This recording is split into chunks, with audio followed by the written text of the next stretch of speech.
Sports and the National Association for Stock Car Auto Racing welcome you to Winston Cup competition. Today it's the DieHard 500 from Talladega Superspeedway in Alabama. This is the 9th race of the 1999 season. After 8 events, Jeff Burton is on top of the point standings by 85 over Dale Jarrett. The defending champion of this race is Bobby Labonte. He's 5th in points, and a rookie, Tony Stewart, is in 10th. Now take a look at the Superspeedway wins. That is, wins on tracks of a mile or larger. Among the top 10, Jeff Gordon in his relatively short career has the most at 33. Not on the list in the top 10 in point standings, John Kernan is the pole sitter for today's race. Ken Schrader, Bob, is literally what you would say on a hot streak. He has won both poles this weekend for Saturday's Busch Series race and today's Winston Cup event. But during Saturday's Touchstone Energy 300, Schrader was tapped from behind, triggering a multi-car crash. Just a huge wreck. Schrader's car then caught fire, but he was able to get out before things got too warm. Today, he hopes to continue his hot streak, but in a different way, by winning his first race since 1991. Both he and his car owner, Andy Petrie, won their first Winston Cup races here in 1988. So a win today would be doubly special. 8 of the top 9 finishers in February's Daytona 500 were members of multi-car teams in NASCAR. In spite of the fact that there was very little cooperation, with the possible exception of the Penske-Cranafis teammates Rusty Wallace and Jeremy Mayfield. Now, one team that really never had a shot was the one behind me, Joe Gibbs Racing, whose drivers Tony Stewart and Bobby Labonte qualified 2nd and 3rd, but both suffered the same fate, a weld breaking inside the intake manifold. So neither of these guys have had a chance to strut their stuff this year on a super speedway. They may be unknowns, but watch for them to go toward the front quickly here today. Dale Jarrett won the last race here at Talladega and has a million reasons why he'll never forget it. He stumbled at Daytona and finished 37th, but since that race, he has not finished outside of the top 11. He's charged from 36th in points to 2nd. He also has 3 restrictor plate wins, and today he hopes to get number 4 from the 23rd starting spot at a track where the eventual winner has not started outside the top 20 in the last 50 races. Rusty Wallace has won almost everything, but never a restrictor plate race. His best finish in a plate race, 5th 3 times. Today, he starts 5th. Rusty led the Daytona 500 with 10 laps left, but finished 8th. Jarrett and Wallace represent every racer in this field. The 12 men that know how it feels to win a restrictor plate race, and the 31 that hope to find out today. And now, ladies and gentlemen, for the most famous words in auto racing, the governor of Alabama, Don Siegelman. Gentlemen, start your engines!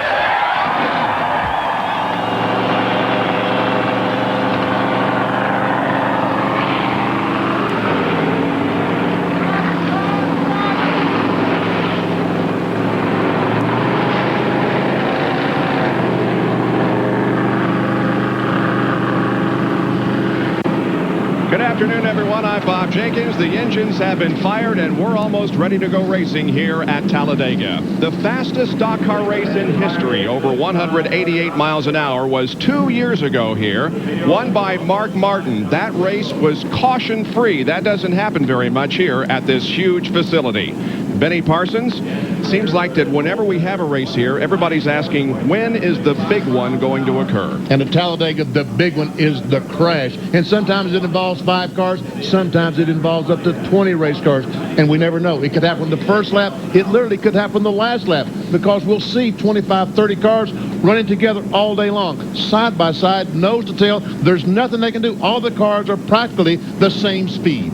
Nearly 200,000 people have gathered here about 60 miles east of Birmingham for this race here this afternoon. We have partly cloudy skies. There is a 30% chance of racing for this NASCAR Winston Cup event, the DieHard 500. 188 laps of all-out racing coming up in just a moment. Stay with us here on ABC Sports.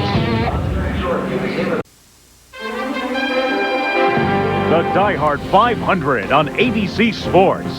Brought to you by DieHard. Race fans, what's under your hood? Fram Extra Guard, the only filter with a rough textured short grip top. It makes changing your filter a lot easier. And Haviland Formula 3 motor oil. Add more life to your car. We're back at Talladega Live, and Benny, a problem already. The cars just left pit road. They're on the backstretch, but Jeff Burton's car is smoking badly. All that smoke you see back in turn 2 came from this car. Bill Weber, what's going on with Burton? Chad Little has told his crew chief, Jeff Hammond, who has come over here and told the 99 crew that it is an oil leak, that Chad has seen it. He is leaking oil from the 99 car. He is the Winston Cup points leader. An early problem. They are on the radio to him right now.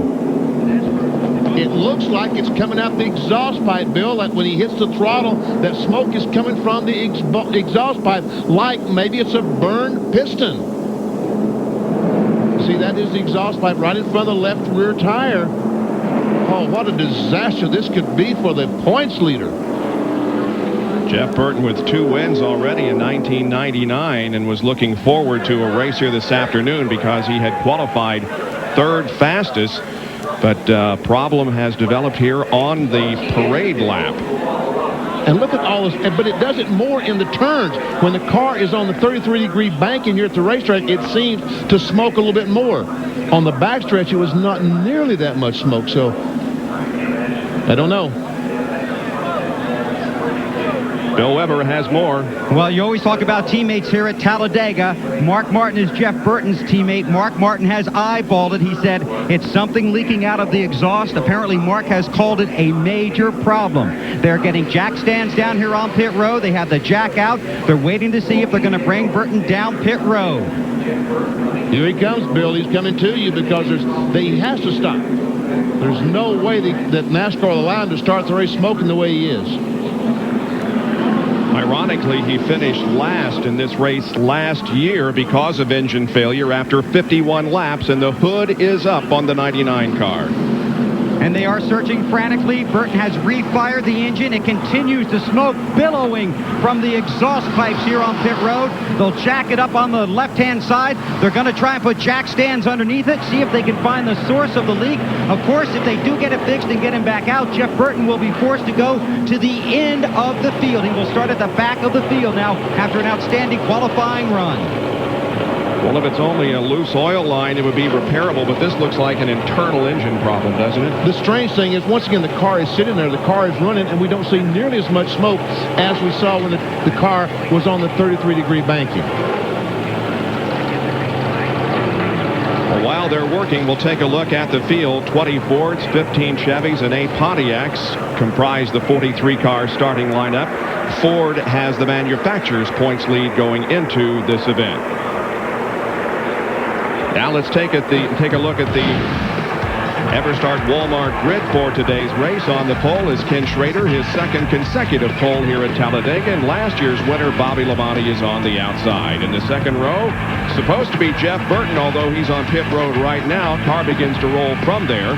Joe Nemechek with his first top 10 start at Talladega. Rusty Wallace will start 5th, and Mark Martin, who holds the all-time fastest NASCAR Winston Cup race record set here 2 years ago. Ricky Rudd starts in 7th position, his best DieHard start since '92, and Tony Stewart, the rookie, has his 6th top 10 start of the season. Back in the 5th row, it's going to be Chad Little, finished 8th here last October, and Michael Waltrip, 5th place at Daytona. Wally Dallenbach, who always has good runs here, although his finishes do not reflect that, and Mike Skinner, who is 4th in the Daytona 500. Defending series champion Jeff Gordon starts 13th. Sterling Marlin, with 5 career restrictor plate wins, will go from the 14th position. Kenny Wallace and Kevin LePage make up row number 8. Back in the 9th row, it's Dale Earnhardt, the all-time leader in restrictor plate wins with 8, and Bill Elliott, who has 2 victories here at this facility. And in row 10 this afternoon, Ernie Irvin and Jerry Nadeau. Ernie crashed here last fall and caused him to miss the last 3 races of 1998. In row 11 this afternoon, Rick Mast and Kenny Irwin. In row 12, Dale Jarrett, DJ, and John Andretti, the winner last week in Martinsville. In row 13 this afternoon, Ward Burton and Buckshot Jones, fastest 2nd round qualifier. In row 14, Terry Labonte and Johnny Benson. Back in row 15, Jeffrey Bodine and Steve Park. And as you take a look at the remainder of the starting lineup, we continue to keep our eye on the situation involving Jeff Burton. Car is rolling once again, and hopefully they have that problem corrected, but that sure could be a disaster for him as the points leader coming into this event. These are the guys that took provisionals to get into the starting lineup. And starting back in the 43rd and final position for today's DieHard 500 is Ricky Craven. 5 drivers came here with hopes of making the starting lineup, but failed to do so. Ken Bouchard in number 84, Dan Partis in number 50, Derry Cope, Loy Allen, and Dick Trickle also failed to make the race. Back down to Bill Weber. Well, they believe it may be a crack in the intake port. They've told Jeff Burton to try and drop back from the pack and then pick up a little bit of speed. They're not sure the problem's going to be there when it's at full speed. Right now, they are watching our ABC coverage down here in their pit. Jeff said all the gauges, all the dials in the car are fine. Now you can see it begins to smoke again heavily. And they continue to talk to him over the radio. Burton is telling them that it only does it when he's going slow. But when he left the pit, that's right. As he accelerated leaving pit road, it did not smoke. As he went around the turns, I watched him go around the turn, it did not smoke. But when he backs off and goes slow, then we get the smoke. 9 onboard cameras will complement today's coverage. This is Elliott Sadler, the Citgo onboard camera. Rick Mast has a Brian Meats onboard camera. Bill Elliott would be right along with Bill today, the McDonald's onboard camera.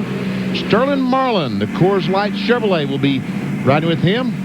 Mike Skinner, the Lowe's Home Improvement Warehouse Chevrolet. Wally Dallenbach, the Budweiser onboard camera. Mark Martin has the camera this afternoon, the Valvoline onboard camera. Rusty Wallace will be starting 5th in the Miller Lite Ford. And Bobby Labonte, the Circuit City onboard camera, starting on the outside pole. Will run 188 laps this afternoon, and the purse that they are going for is near $2.5 million. The pit window between 52 and 58. Back down to Bill Weber. Jack Roush is the car owner for Jeff Burton. Any idea what the problem is, Jack? Well, there seems to be oil getting in the tailpipe. Don't think it's a loose line. Seems like it might be a hole in a pushrod tube for the intake port or something. I doubt if it's anything we can fix. It might run all day. We'll see. And he has told Jeff to go ahead and start the race. One side note to this, his teammate Mark Martin broke a valve spring in happy hour yesterday afternoon. He has an engine in this car that this will be its first lap. Everybody on the inside row where Jeff Burton was supposed to start in 3rd spot moves up one. The field now moves through the tri-oval here at Talladega, and the start-finish line is down toward turn number 1 from this area of the tri-oval. That's where the green flag will drop in just a few moments. Ken Schrader on the pole. Bobby Labonte is alongside. Smoke still coming from Burton's car there at the back. The field comes down and gets the green flag, and the DieHard 500 is underway.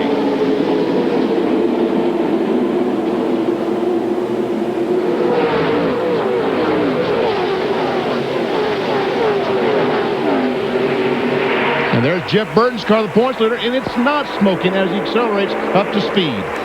We saw Dale Earnhardt pick up a position early as he got to the inside of Kenny Wallace. There is Burton, and there is no smoke from that car, so as long as he doesn't have to get off the throttle, he may be okay. And it's pretty much a throttle to the floor racetrack. The cars are, of course, using restrictor plates here, which will keep them down to under 200 miles an hour.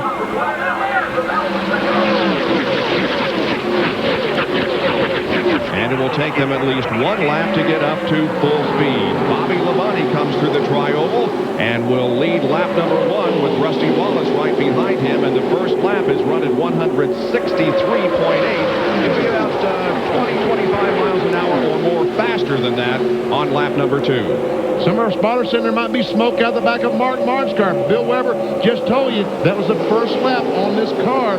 Changed engines yesterday afternoon during happy hour. Here comes Rusty Wallace for the lead. Mark Martin's trying to get a lead. Could not quite make it. They fall back in line behind Bobby Labonte and remain in the same order as they go through the 33 degrees of banking up in turns 1 and 2. Then they come on to 18 degrees of banking here in the tri-oval. It's still Bobby Labonte, who has now led 8 races in 1999, all but the NASCAR Winston Cup race at Bristol. See Dale Earnhardt working way up to the 9th spot. And there we see Kyle Petty has been struggling all week. And look at this car go forward in the middle. Normally you would go straight backwards. Kyle Petty going forward from the middle. Kyle Petty crashed on his qualifying effort here at Talladega. Scraped the wall coming out of turn number 4, but the car has been repaired. And he is doing well without a drafting partner there in the middle of the racetrack. They're 3 and 4 wide in the middle of the pack as they come down to complete another lap. It's still Bobby Labonte showing the way with Rusty Wallace second, then Mark Martin. Chad Little is 4th. Wally Dallenbach has moved up to 5th, and then Jeff Gordon. Right now they have Tony Stewart in the middle of a 3 wide. And down in turn 1, Tony Stewart was running 4th just a couple of laps ago. Now they're working, got him in the middle, and he's working his way backwards. Look at him fan out as they come off the corner. Mike Skinner in 31. That's Petty in the 44 car. And right behind him, we're on board with Bill Elliott. And Kyle Petty is going somewhere. Some hot wheels, obviously, from that car in the early going. He started 40th, and in 3 laps, he's already up to about 20th position.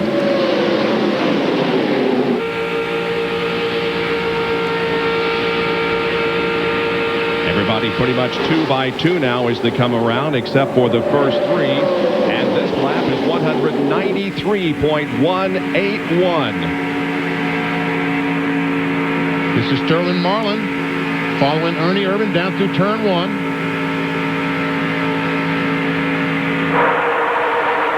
They come off turn 2 and head down the backstretch. Now they're 2 by 2. That's Wally Dallenbach of the Budweiser car on the left. And the lead car of Bobby Labonte still hanging in there.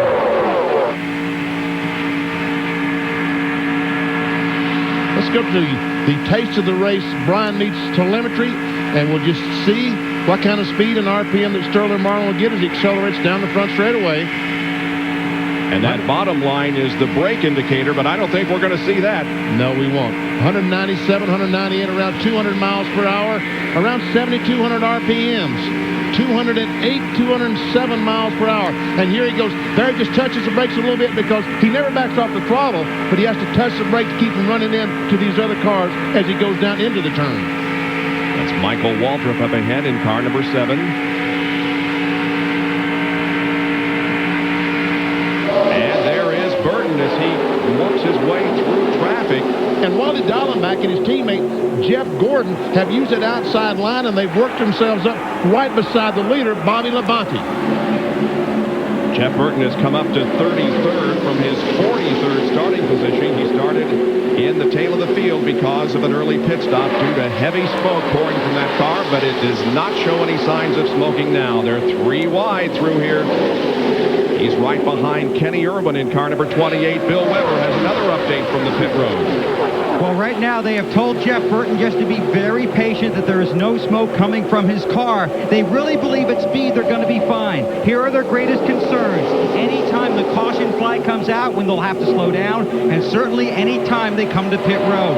If it is fine at speed, I can tell you this, one of the most determined race drivers in this series is in that car. 4 wide through corner number 3 as they continue to shuffle the positions in the back of the field here at Talladega. Everybody looking for the line. Right now is Wally Dallenbach, who has taken the lead of the race. Jeff Gordon comes along with him and runs in second position as lap number 7 is completed. We've got a Chevrolet outside line. Dallenbach, Jeff Gordon, Dale Earnhardt, Kenny Schrader. Earnhardt started 17th in Goodrich Chevrolet. That time by was running in 3rd place. It's the first NASCAR Winston Cup race that Wally Dallenbach has led since Pocono in June of last year. They're the top 10 with 7 laps of 188 completed. Talladega, Alabama is the scene of the DieHard 500 NASCAR Winston Cup race. It's Wally Dallenbach in front of the field, but Dale Earnhardt has decided to go to the bottom, and he may have a challenge for Dallenbach. He's going to pull ahead of him, and the guy who won the IROC race here yesterday, taking his second IROC race of 1999, is in the lead. And he has his teammate, Mike Skinner, right behind him. Meanwhile, Rick Hendrick has a couple of cars alongside Wally Dallenbach and Jeff Gordon. Jerry Punch has a report from pit road. We told you, Daytona, there was a total lack of cooperation among teammates. Not so here today. Here's the communication lines in Hendrick Motorsports. Now, Wally Dallenbach is being told via the radio through Jeff Gordon. Jeff Gordon called Ray Evernham a moment ago and said, hey, have Wally run lower on the turns if he can. Run down low, keep people from getting under us. Now, so he tells Ray Evernham that. Evernham stands up on his pit box, leans over, and signals Tony Furr, the Budweiser crew chief next door. Furr tells Dallenbach. Dallenbach signals in the window. Okay, Jeff, we'll run low, but right now we've got traffic on the inside. You got to have a partner. You got to have good communications to run here at Talladega. They're still 2x2, and the first 42 cars, Elliott Sadler has dropped off the pace, but the first 42 cars are less than 3 seconds apart. Look at him fan out down the backstretch. That's Joe Nemechek on the far right in that blue car trying to gain a position. And in the middle is Kenny Irwin along with Rich Bickle. Dale Jarrett was the guy in the middle just a few moments ago. And our Pennzoil copter cam shot last time on the backstretch gave you a real good indication of how you can get caught in the middle. Somebody decides to go below you, forms a line beneath you, and you're in the middle. Let's check out the speeds for a lap and see what kind of miles per hour these guys are running. Average speed for the leader, Dale Earnhardt, almost 194 miles per hour. But look back, Joe Nemechek was a little bit quicker, about 3 or 4 hundredths of a second quicker than Earnhardt. Earnhardt leads. Mike Skinner runs second. Rusty Wallace is third. Then Jeff Gordon. And Jeff Gordon is up to 16th position in the XI number 99 after his early problem. Made a pit stop on the parade laps, which means under NASCAR rules he was going to have to start at the rear of the field, which he did. 43rd position, as you said, now to 16th. Running right behind Ward Burton in car number 22. That's Mark Martin, his teammate beside him in number 6. 14th lap is completed. Earnhardt continues to show the way. He's the third leader we've had in the first 14 laps of this race. Bobby Labonte led 5, and Wally Dallenbach led 5. And Tony Stewart has worked his way back up. He's now up to about 4th or 5th spot, running beside Dallenbach, right behind Rusty Wallace, and he has his teammate Bobby Labonte right behind him. Dale Earnhardt is leading his first laps of 1999. Last race he led was last November at Rockingham. Give you a taste of the race with our Brian Meats onboard telemetry. Just right at 199. And that's, as they go down to the corner, we saw 200 miles per hour. Now as the car will dip down the corner, it will lose speed, especially as it starts coming off the corner, because the banking just slows the car down. First 4 run nose to tail, then we have them 2x2 the rest of the way. And again, look at them fan out. Rusty Wallace tries to get to the inside. Now he falls in behind Skinner. In 3rd position. We're looking back on Tony Stewart, the rookie in NASCAR Winston Cup competition, and here Stewart comes to form a line below Wallace. But Mike Skinner wanted to take the lead, wanted to pass his teammate Dale Earnhardt, try to lead a lap, try to get those 5 bonus points. In NASCAR Winston Cup rules, you get 5 bonus points if you can lead a lap. Is Skinner going to do it? No, awfully close. Now Rusty Wallace is in the middle, and all these cars going along either side of him. Well, Skinner now with the car about a half a car length ahead of Tony Stewart. Stewart will race him down the backstretch. We'll see who comes out on top of this battle. And Jeff Burton picks up another position as he passes Rusty Wallace, who's still in the middle. That's Dale Jarrett in the 88. Meanwhile, right behind, we see cars 3 abreast. Jeremy Mayfield, that mobile car, the white nose, is right in the middle. Dave Marcus, the black Realtree car on the outside. Steve Park, Sterling Marlowe on the inside. Park's in the 1 yellow car. And Mike Skinner was able to hold off the challenge and lead that 17th lap, but just by a few inches. Again, we're overhead in the Pennzoil copter cam as Jerry Nadeau is below Jeremy Mayfield off of corner number 2. Now that inside line once again, that's Tony Stewart in the 20, Dale Earnhardt right behind him, and the defending race winner here in the DieHard 500, Bobby Labonte, down low. Here you can see our pole sitter, Ken Schrader, who's running right behind Jeff Gordon, 4th in that high line. Which means he would be 8th in the running order because all these first rows are absolutely side by side. And all this at 192.5 miles per hour.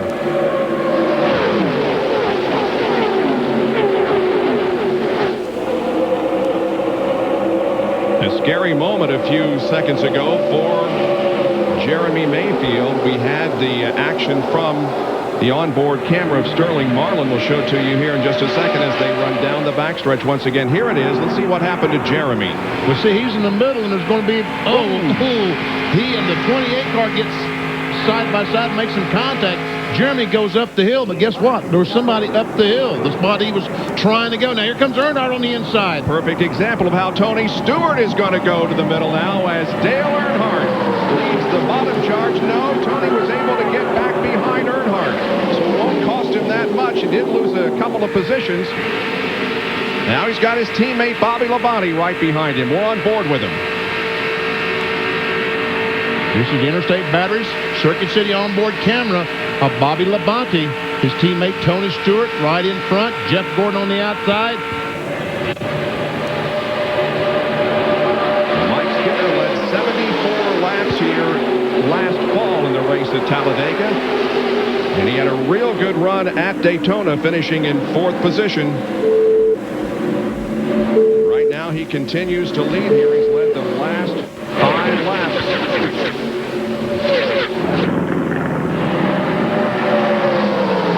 It's Mike Skinner, Wally Dallenbach now running in 2nd position.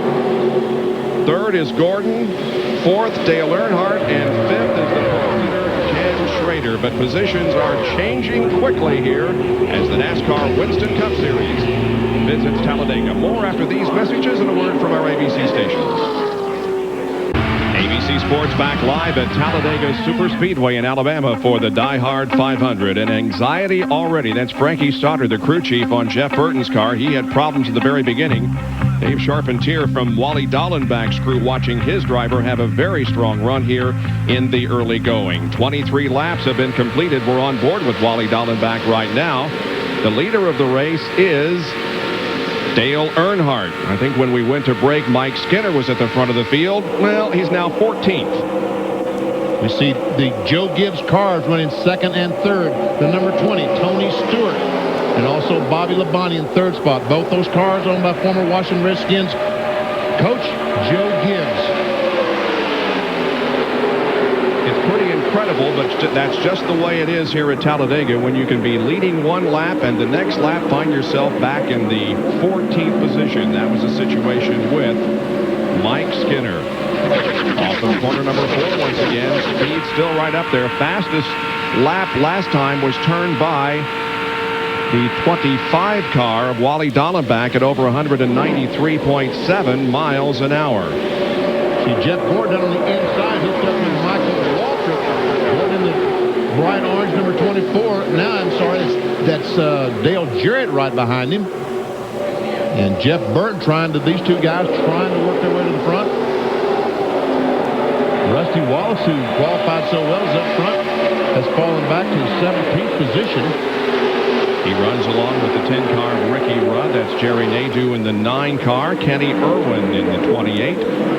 So the first 9 cars are running nose to tail, and then we have this 2x2 situation with Jeff Gordon on the inside and Mike Skinner on the outside. On board now with Rusty Wallace.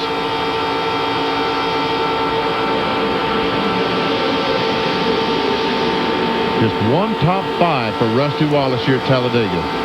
And a Napa field summary will keep up with the manufacturers' battle throughout the race. Right now, Dale Jarrett is the top running Ford in 13th spot. Jeff Burton running in 15th. Dale Earnhardt is the leader of the race, and of course the top Chevy at the moment. As far as Pontiacs are concerned, well, they run second, third, and fifth with Stewart, Bobby Labonte, and John Andretti. And Andretti started in 24th position, has worked his way up to 5th spot. Ricky Rudd there in the bright orange Tide sponsored car. Looking to keep his streak of winning at least one race in 16 consecutive seasons alive. He has not won this year in NASCAR Winston Cup competition, but he does have one pole position. So far, so good in the first 27 laps. Everybody behaving very well. And again, the 21 car that we talked about earlier lost the draft, and he is now back in the pit area. So not a good start for Elliott Sadler, one of the rookie contenders this year. And now he's back out on the racetrack, but running all by himself out there. And there's not much you can do, BP, when there's nobody else around you. No. Just ride around the racetrack with your foot on the throttle, never backing off of it, and hope that the caution flag drops before you get lapped. But that's going to have to be in the next 5 or 6 laps if he's going to save one lap down, because right now they're out running 7 or 8 miles per hour per lap. Now Michael Walker forms a line to the inside.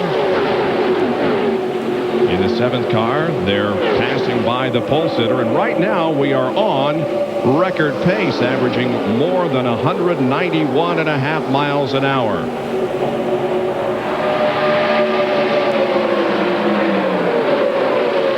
Comes Kenny Irwin, followed by Sterling Marlin. Kevin LePage drives the 16. And John Kernan has a report on the 4 car. Bobby Hamilton found himself back in that second pack just a few laps ago. In fact, they were a couple of seconds behind the lead pack. But he decided to hook up with the 45 car, Rich Bickle, and try and draft his way to the front. They caught that pack, but now they find themselves in the number 2 pack because a group of cars out front have broken away. But the 4 and the 45 continue to work together, and it seems like they're doing very, very well. So you see those guys still together, the 4 car and the 45 car, Rich Bickle and Bobby Hamilton. And again, you have to find someone that will follow you. You cannot do this alone. It takes 2 cars to run fast. It takes 2 cars to pass another car. And right now, Hamilton has found someone that will go with him, Rich Bickle. We saw in our happy hour coverage yesterday on ESPN2, there's a huge sign on the dashboard of Tony Stewart's car just saying patience, and that's another thing you have to exercise here at Talladega. Here comes Kyle Petty. Just drafts right up right behind Sterling Marlin. He's going to try to go by. And he does.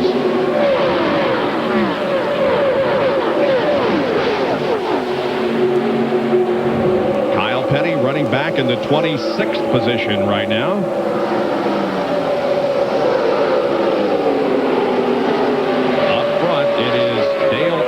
With the lead, John Kernan. David Green, after working his way back up near the front pack, has now developed an engine problem. We expect him to come down on pit road momentarily. When he came by the trial the last time, sounded like he was running only on 7 cylinders. He radioed in and said, guys, it doesn't sound too good. So 2 have now dropped out of the lead draft, Elliott Sadler and David Green.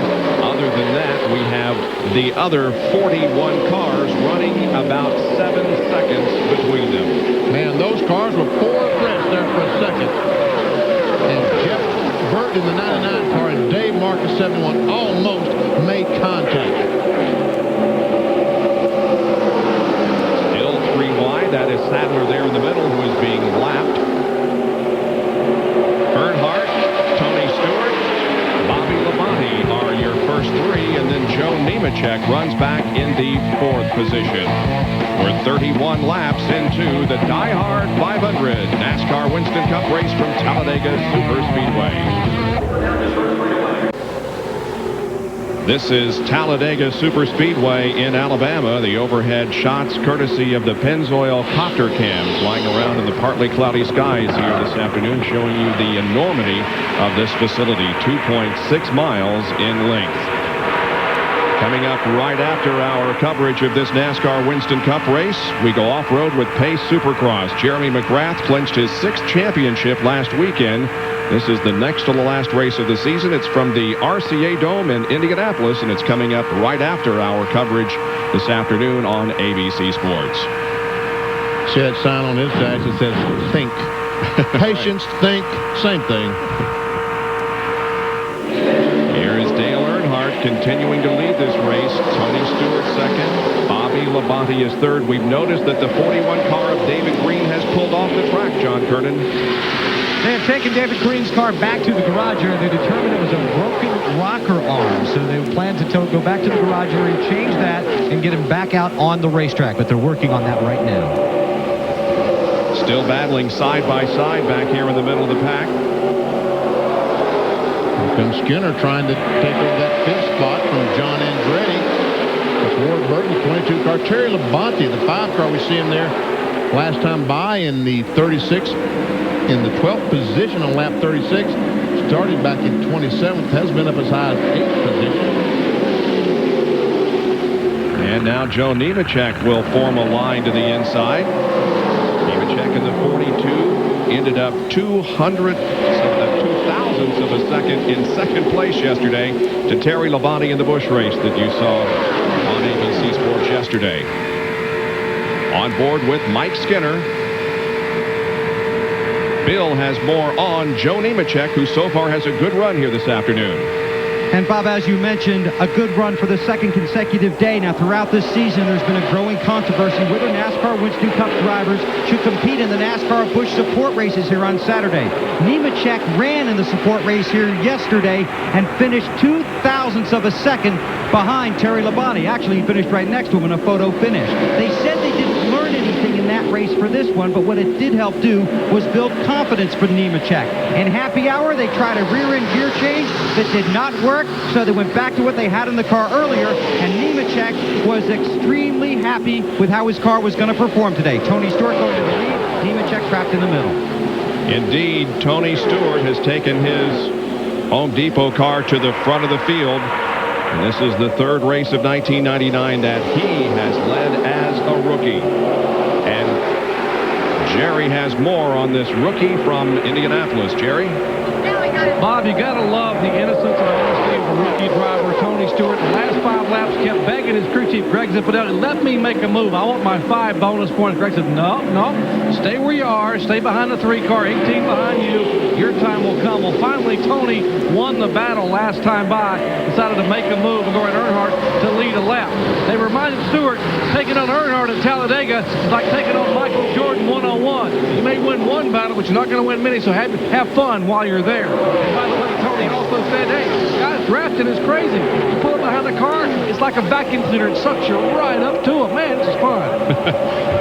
Well, Tony Stewart has never competed here in Winston Cup. He did run here in the Busch race a couple of times, finishing 26th and 28th. And another thing he said during happy hour yesterday, Benny, that we found very unusual, he said what he was trying to do was make his car less comfortable. Yeah, he said it's too comfortable, and comfortable at Talladega means slow. So he was wanting to make it less comfortable to try to make it a little faster. That's not a word that I would want to use. Uncomfortable at Talladega at this speed.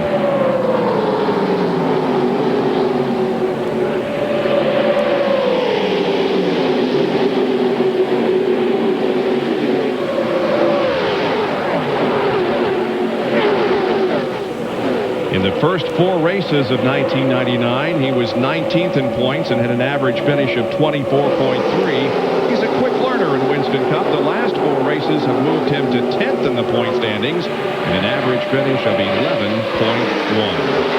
I'll tell you what, this Tony Stewart seems like the real deal. He and Jeff Gordon both coming from the open wheel ranks, and both of them making their mark in NASCAR Winston Cup racing. But that pass that he made on Earnhardt, and we saw John Andretti on the outside with Mike Skinner behind him, that's allowed this whole pack to just catch up to the leaders. 37 cars running now within 4 seconds of each other. It's John Andretti up on the high side leading that line, with Mike Skinner right behind him, on board with Mike. Andretti Won the race at Martinsville last week in a great performance driving through the field in the closing laps. Here's a great shot down the backstretch. Look how wide the track is and how they use every inch of it. You saw 37 cars in one pack. And look at Schrader going on the outside of Dale Jarrett. Here comes Ricky Rudd. Now, you got to be sure and be comfortable with these drivers. And Dale Jarrett is a guy that these guys are comfortable with, so they'll drive up on the outside of it coming off the corner. A lot of rookies, inexperienced drivers, you wouldn't do that because you never know if they realize you're on the outside of it.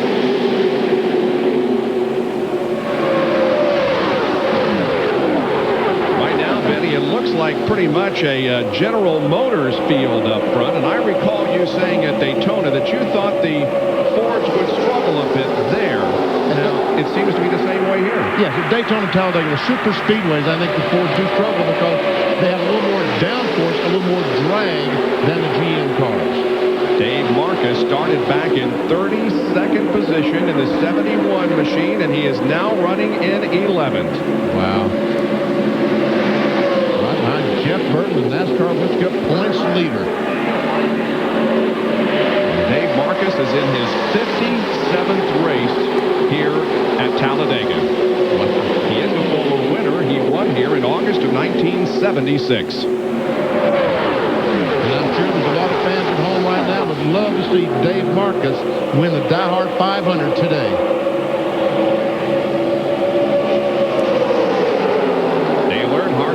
The most laps so far here this afternoon, 22 circuits he's been up front, but right now it is Tony Stewart who has been in front the last 6 laps. Mike Skinner, Bobby Labonte, and Wally Dallenbach have each led 5 laps. So there you see the top 10 after 43 laps here at Talladega Superspeedway. It's Tony Stewart out in front. And we'll be back with more of our live coverage in a moment. Kevin Hamlin is the crew chief on the number 3 car, driven by Dale Earnhardt. The owner is Richard Childress, and so far they have seen good things out of their driver, Dale Earnhardt. He right now is in 2nd position. That's John Andretti to his right, giving him the challenge. We're on board with Bobby Labonte. Oh, look at Earnhardt's car slide. Well, that was nasty. And Andretti must have sensed something. Did you see Andretti just all of a sudden, it's like he sensed that Earnhardt was getting closer, and he gave Dale some room. And it's a good thing he did. Meanwhile, it looks like Andretti and Skinner are going to hook up on the outside. That's Andretti in the 43, Skinner in the 31, and drive to the front. That outside line has been hanging back for the last few laps, but now begins to move as Andretti has assumed command of this race. And here comes Mike Skinner, who led earlier for 5 laps into 2nd spot. They're going to drop Tony Stewart to at least 3rd or 4th, maybe even 5th as they cross the line. Looks like Tony Stewart all of a sudden is not able to run his car wide open around the racetrack the way he did earlier. Looks like the 20 car Stewart might need a little bit of adjustment on his car once these cars start making pit stops, which won't be too long. Look at Michael Walker on the outside, and Stewart and Skinner almost getting together. Oh, they're in the grass. Oh, and here goes Skinner across in front of all these cars. Yes, there goes some Jim Ford in the wall. Chad Little, Rusty Wallace.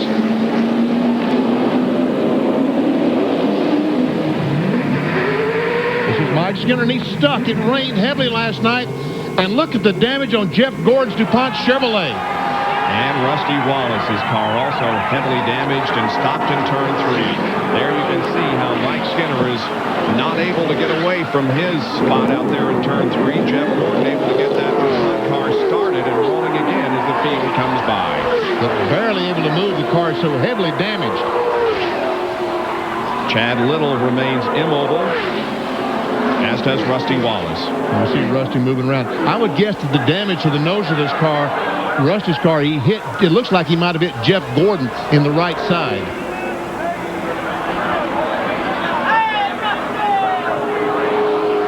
And Brett Bodine is also involved in the crash. He climbs out uninjured, but a very badly damaged race car. And Ernie Irvin is also assisted from his M&M's car.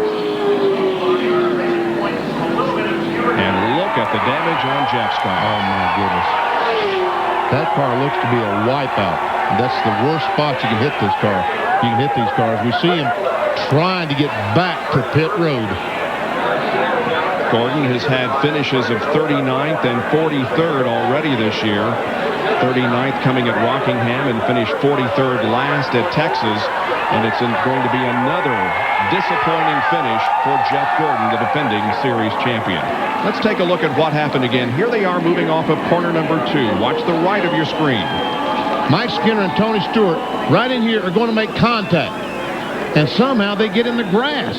And Skinner turns right across the racetrack. There we see Jeff Gordon coming directly into it. All of a sudden, Gordon loses control, goes up, pam, hits the wall, and Rusty Wallace and also Ernie Irvin drive in the right side of Jeff Gordon's car. There we see Chad Little spinning down to the inside. John Kernan. Terry Labonte, one of the first to hit his pits. They will make no chassis adjustments, no air pressure adjustments, just put on 4 tires and fuel. Terry told him the car is pretty good. He also said about that crash, wasn't that about the dumbest thing you've ever seen? To Bill Weber. Dale Earnhardt has told his car is very neutral. This is simply 4 tires, a small air pressure adjustment. He has stopped very shallow in his pit because there's no one pitting behind him, so that way he can get around the 55 in front of him. The Jerry Punch. Tony Stewart and his pit. We're going to take a look at the front fenders, make sure there was no damage with the fender pushed in on the tires. No chassis adjustment. Right side and left side tires. Stewart stalls the Pontiac, now 3 fires, and he's away. Scramble off pit road. Look at the damage on Ward Burton's Caterpillar car. To the right front of his car as he tries to get back on the racetrack. There is Stewart rolling back out.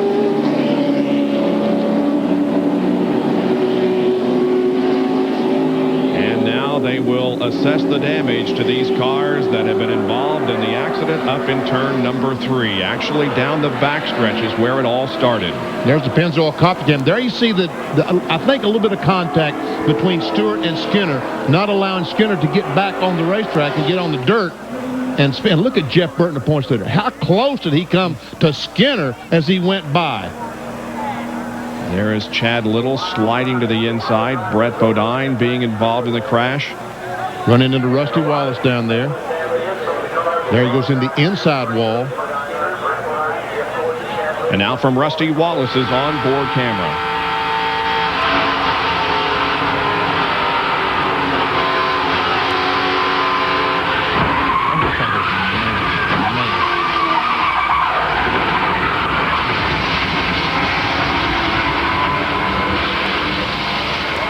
That's what it's like to crash at 190 miles an hour. Now this is Mike Skinner. And he knows he's in trouble when you get on the grass. He comes up the racetrack, and that causes everybody else to hit the brakes, lose control, and causes a multi-car crash here at Talladega. Back to Talladega in just a moment. Stay with us.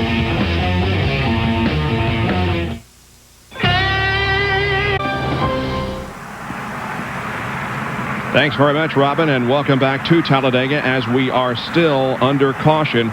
The debris still being cleaned up at the end of the backstretch where we had a multi-car accident involving, among others, Jeff Gordon. John Kernan. And Jeff Gordon's Rainbow Warriors are working feverishly on the car, trying to get it out onto the racetrack. Jeff, when something happens in front of you, you have no time to react, do you? Well, you've got some time, but there's not a whole lot of options as to what you can do. I saw Skinner and the 20 get down in the grass. I knew it was only time, you know, and they just keep running guys lower and lower. And, you know, he started to come back up, and I saw him, and I didn't know exactly what to do. I was trying to get on the brakes, and I saw a small hole, and I tried to go for it, and it just closed up, and the car turned around. The last thing you ever want to happen, turn right in front of traffic going that fast. So we torqued the race car pretty good. It's unfortunate, but I think we can get it at least back out there. But, you know, man, we're not having too great of luck this year, but, you know, that's what it takes to win a championship. You can't be caught up in things like that. You've got to have things going your way. You got to have your engine blown up before they start the race and then get it fixed and get back out there, you know what I mean? Well, it's good to see Jeff Gordon is okay and still has his sense of humor, but the crew has a lot of work to do. as do several other teams to get their cars repaired and back into competition. Well, this is what happened. The caution flying on lap 49. Never see the Lowe's car, Mike Skinner and Tony Stewart. Those two cars getting together. They get on the grass. And it rained last night. That grass even bent. There's no way now we see Jeff Burton going across the racetrack in front of traffic as Skinner spins down. Never see Chad Little, the 97 car John Deere, mowing some grass. Now, from the helicopter, here's the two cars in question. Skinner's in front and Tony Stewart in the back. We see Tony Stewart, maybe he should have used some of that patience there and let Skinner go. But Skinner is blocking. The groove is way up on the top of the racetrack. Skinner's way down there trying to block the move of Tony Stewart. That's the way of life at Talladega, is blocking, but it sure can cause some problems. There you see Chad Little sliding up the racetrack and pinning Brett Bodine against the outside wall. And everybody sliding to the grassy part of the infield. Here's Bobby Labonte's onboard camera. There we see just a little bit of smoke between when the cars made contact, and that forced both cars down on the grass. And look how close this is as Labonte was able to drive through it. However, Rusty Wallace was not as fortunate. Listen.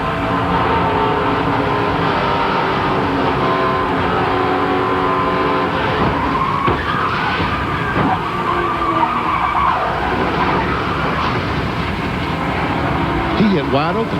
I mean, he basically never got to back off the gas. Watch Sterling Marlin. See what happens to him as he goes through the crash.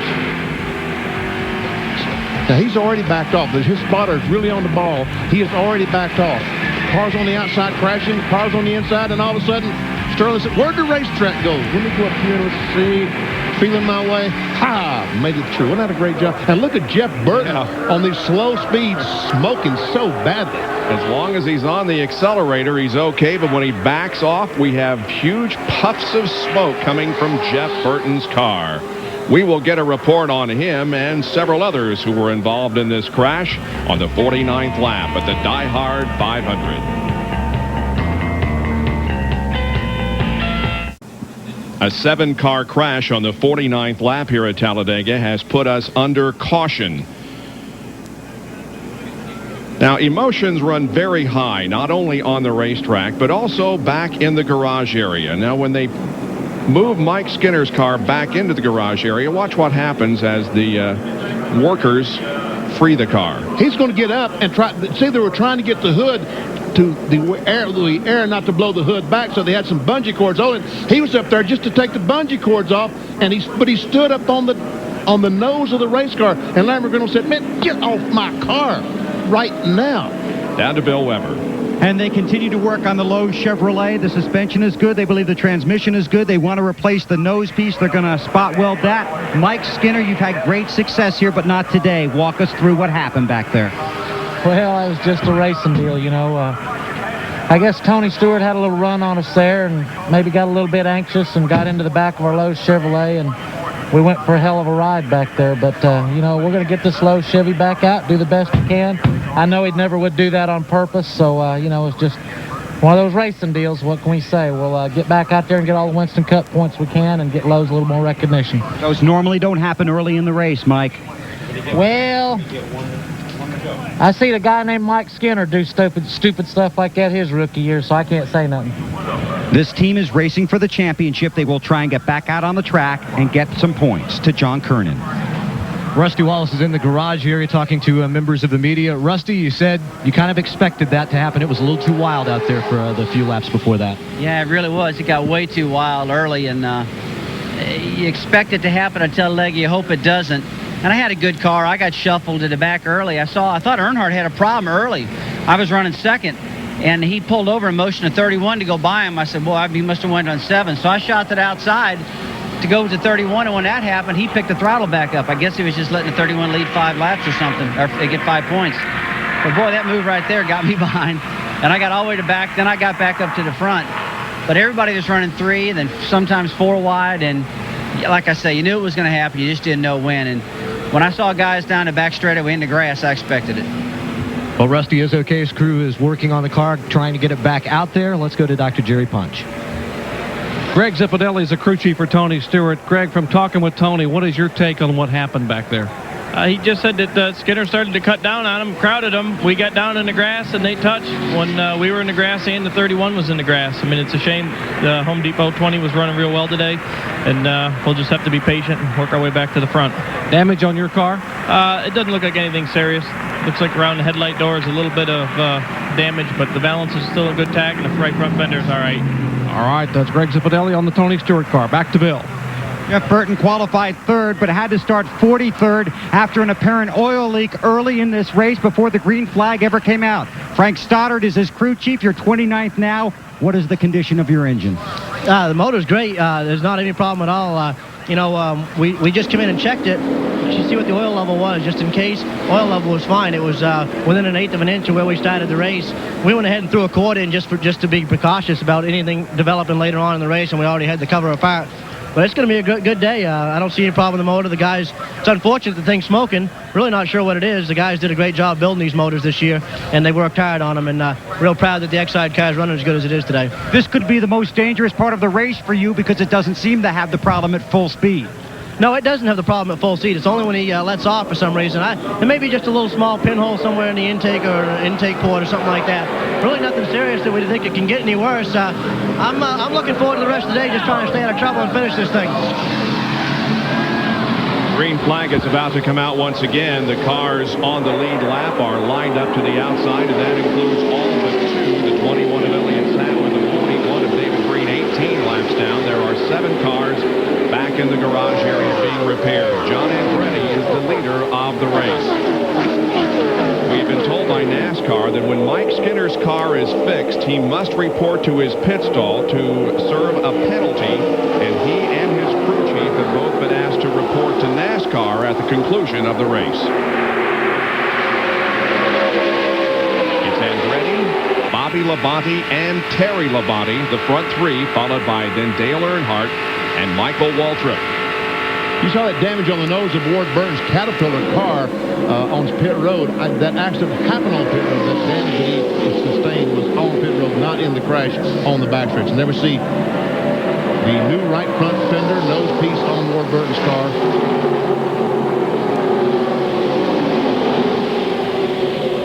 Meanwhile, John Andretti, Bobby Labonte, Terry Labonte, Dale Earnhardt, and Michael Waltrip, the front 5. John Andretti's best finish here, a third. That came in October of 1997. He has moved from 20th to 14th in the point standings as a result of his win last weekend in Martinsville.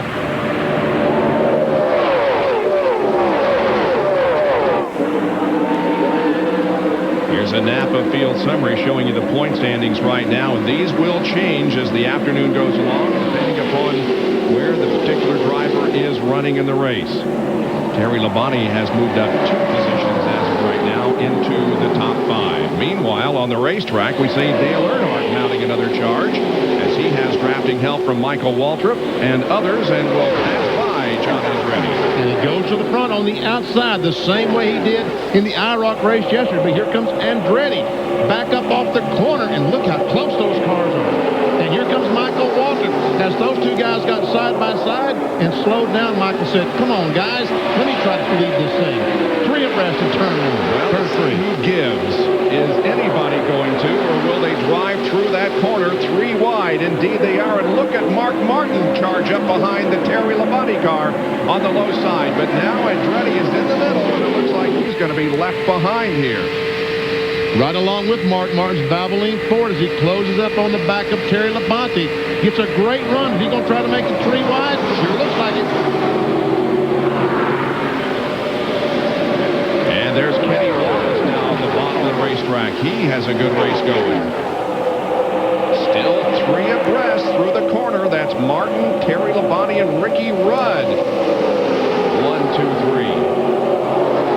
John Andretti, STP Pontiac, still caught in the middle. And the 20 car of Tony Stewart is in this group, so as Zipadelli indicated, the car apparently not damaged a great deal as a result of the crash.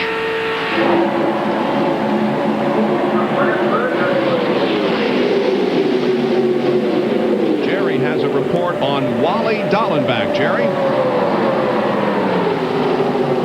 Bob, one of our early leaders Junior Stollenbach made 4 different stops on pit road. He was involved in an incident over in the backstretch.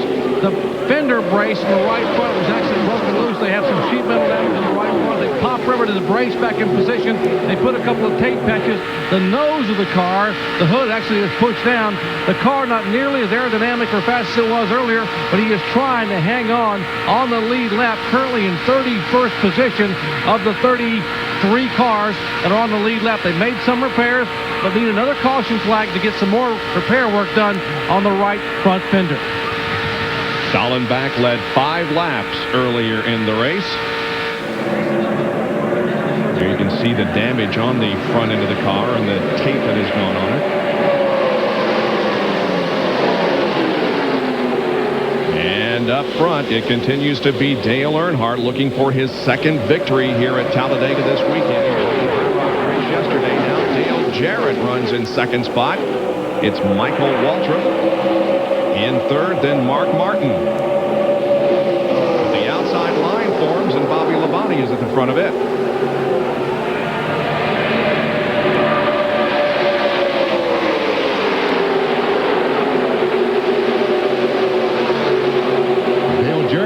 Ford quality care car was pushing a little bit tight to begin with. They made some changes during that pit stop, and looks like he is up to speed now.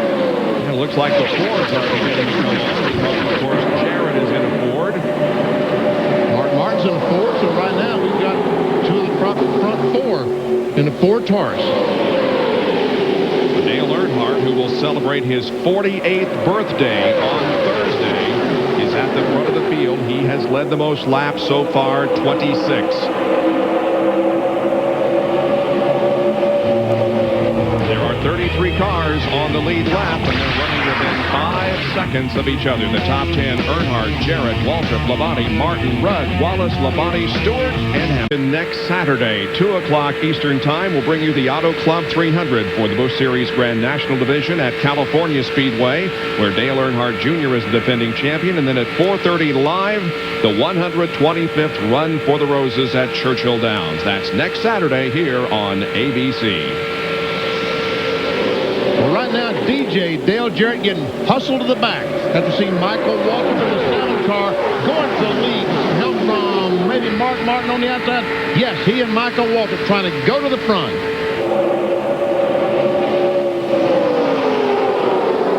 Mark Martin had trouble during happy hour yesterday. They replaced the engine in that car, and apparently it's working well. Here comes Jarrett now closing right up on the back bumper of Dale Earnhardt.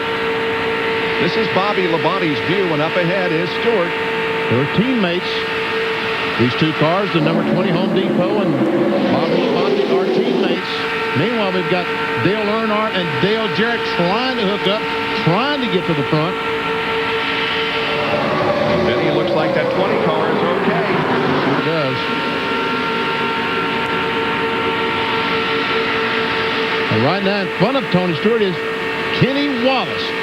Great run for Kenny Wallace, a Square D car. And how about Rich Bickle on the inside, trying to go to the front, trying to take over that, 5th spot? Last week at Martinsville, Kenny Wallace gained the most positions from start to finish. He started 34th and finished 6th. I think right now Rich Bickle would win that award because he started 42nd, and there we see him up battling for that 5th spot with Kenny Wallace.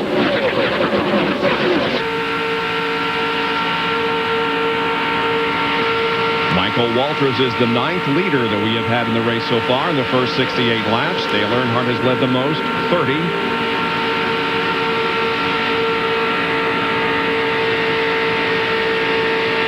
Here's Terry Labonte in the Kellogg's car, trying to work his way back to the front. I think he's been as high as about 7th before. Got shuffled to the back now, trying to work his way back to the front. Started back in the 27th position. And we have John Andretti with his teammate Kyle Petty right on his back bumper. Did you see Dave Marcus go in the middle there, and Bobby Labonte just had to slam up, get off the gas, and lose about 4 or 5 spots as Marcus takes over that spot from Bobby Labonte. Despite the fact that he is 58 years old, Dave Marcus still knows how to drive a race car.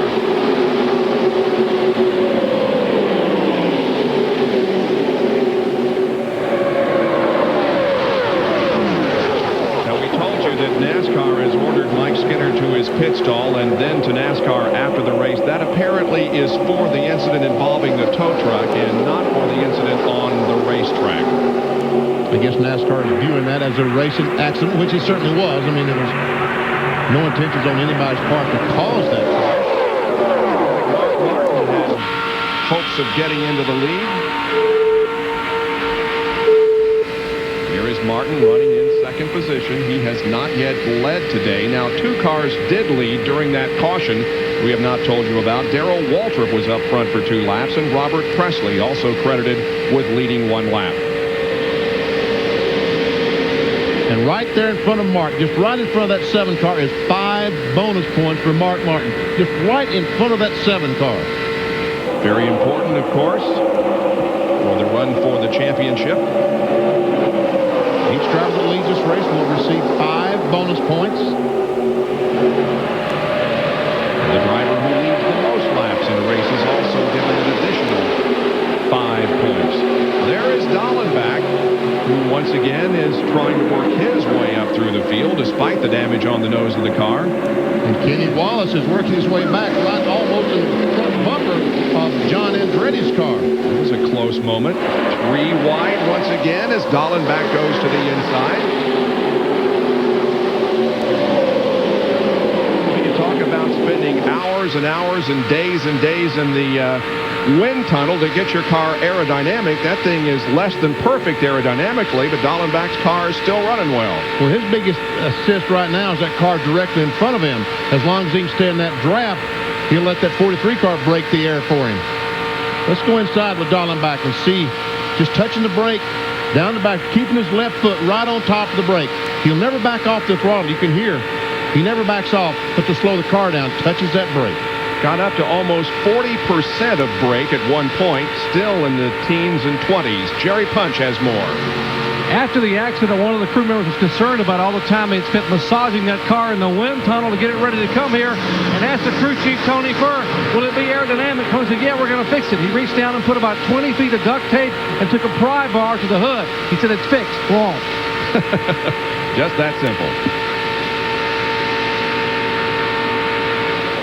Dallenbach running in 15th position. Man, what a mess. Once again, we have 32 cars that are running within 3 seconds of each other. Everybody staying tightly bunched here. You can see just how close they are to the front car, Michael Waltrip. Battle for third is between Terry Labonte and number 5, Dale Earnhardt in the number 3. Behind them, it's Tony Stewart and Rich Bickle. And the 31 car, repairs have been made apparently, and he is reporting to, or hopes to report to the race before too long, but they need a little bit more duct tape on that car. So Mark Martin runs in second position behind Michael Waltrip, and we'll be back after these messages and a word from our ABC stations. Live look at current conditions from your 24-hour forecast station.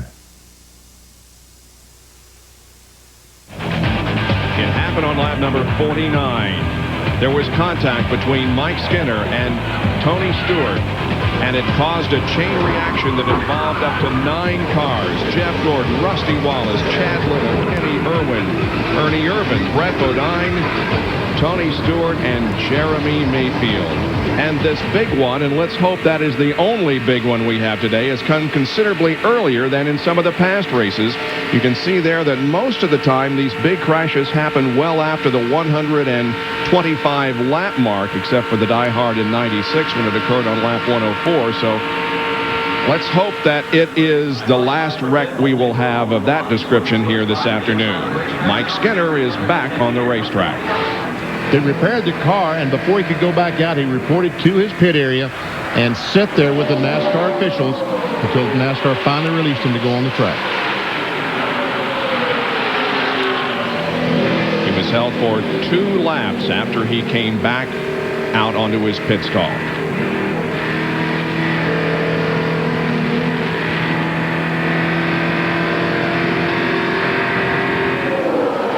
Right now, we have a 4-car breakaway. The 4 leaders, that's Michael Waltrip, Dale Earnhardt, Tony Stewart and Dale Jarrett, they've moved away from this group.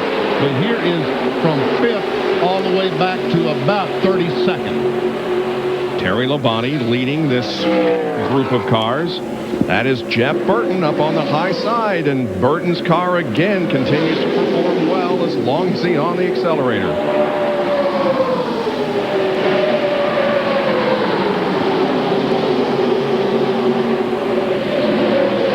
AutoZone on-track interval, you see that Michael Waltrip the leader, and 13th John Andretti. He started just a shade over a half second behind, and now he's 2.1 seconds behind. And look at that last lap. He almost gained a full second, Michael Waltrip, on John Andretti, just that one lap. Some good racing is continuing. They are 4 wide once again down the backstretch. That's Jeremy Mayfield in the 12 car going to the inside of Wally Dallenbach, and Mayfield gains a couple of spots. And look at Dave Marcus up on the high side.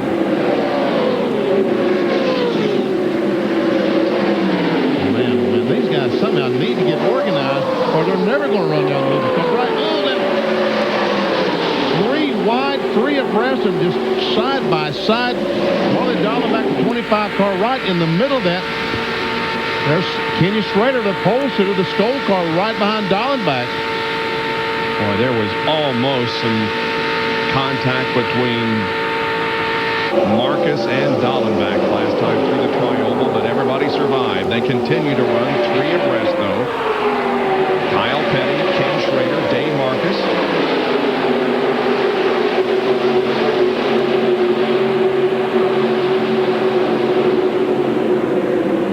Kyle Petty moves up the racetrack right in front of Schrader, trying to get a push from one of these guys. As Mike Skinner is passed by.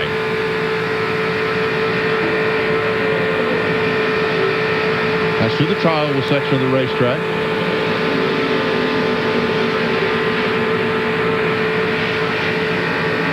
Schrader in the 33. Here comes Mark Martin.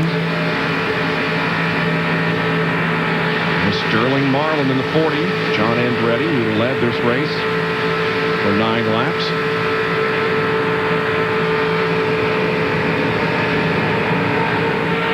Now on board with Bobby Labonte, who's right in the middle of this mess. Back in about 15th, 16th position. Now we see the cars are getting lined up in single file. But not these guys. Here's another Hardee's Field summary, and now the positions are going to change due to the fact that we had that accident, and some guys have dropped way back in the standings. Terry Labonte benefiting up 3 positions into the 4 spot in points as of now. And Jeff Gordon has dropped 2 spots. Stewart up 3 to 7th.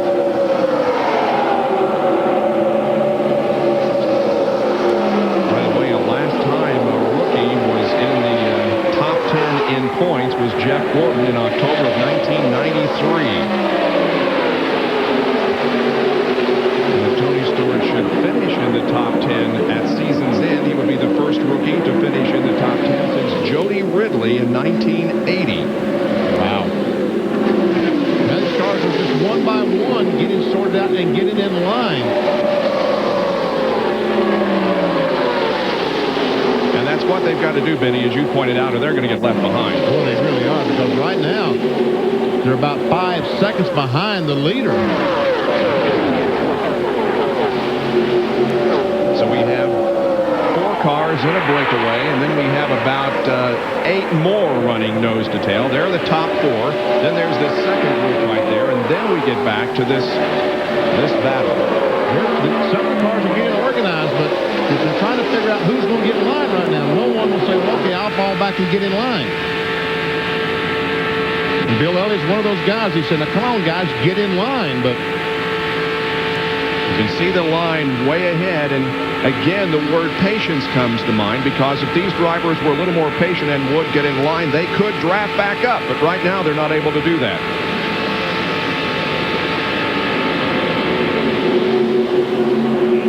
Larry McReynolds and Richard Childress are still talking it over. NASCAR official also standing right there listening to the conversation. Bill Weber has a report.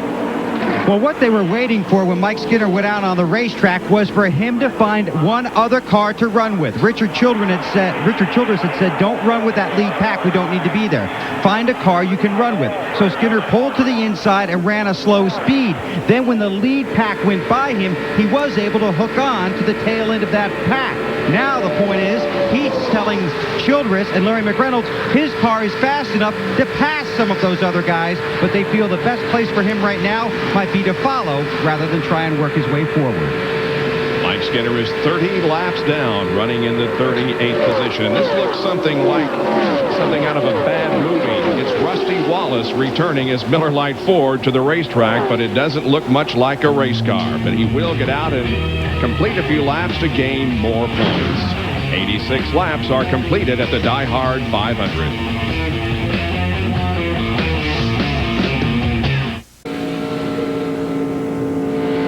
At Talladega, where the DieHard 500 continues. Hey, we see Dale Jarrett taking a shot of the lead on the low side of the racetrack, and Jarrett tries to get the lead away from Michael Waltrip, who's at the top side, and then has maybe a little bit better drafting help. Let's see who leads this lap. Terry Labonte caught this group running awful fast. As he caught the group, Dale Jarrett saw some piece of rubber or something on the racetrack. Dale Jarrett moved over trying to get some drafting help from Labonte to go to the front, and he did. And now he's trying to take the lead, but unfortunately Labonte's moved up behind Michael Waltrip right now. That lap is too close to call. The computer showing that Jarrett led that lap, but he now has taken the lead from Michael Waltrip. Bill Weber is down in the Mike Skinner pit. With crew chief Larry McReynolds, before this race started, we talked about how there's a lot of emotion on pit road as well as on the racetrack. Larry, walk us through what happened when your car came down on the tow truck. Well, you know, we was tore up, but record drivers, I know they're here doing a job, but they did a lot more damage than Tony Stewart and the racetrack did to it. There's just no sense in that, you know. I know they're here doing a job. We got a job to do, but they're the ones we're so many laps down. I know we provoked it in the beginning by being in the wreck, but they tore a lot more up, but that's just part of it. You know, I hate it. I thought we had a car good enough to win this race. I'm not very happy with Mike Skinner right now about what happened over there. It was awfully early in the race with that. I hope the Gibbs bunch is not very happy with Tony Stewart because a lot of good race cars got taken out, especially this 31 team, but we'll just keep digging. We're going to get us a win with this Lowe's car. There's just no way around it. When you say you're not happy with Mike, can you explain that, Larry? Well, I just think it was awfully early in the race for what was going on over there on the backstretch to be going on. And again, I'm not blaming anybody. I'll walk off the side of a mountain for the driver I work for, but I'll also put him in his place when he's wrong. And he's like the kid that's in trouble. He better hope this race lasts a long time because I'm going to get him when it's over with.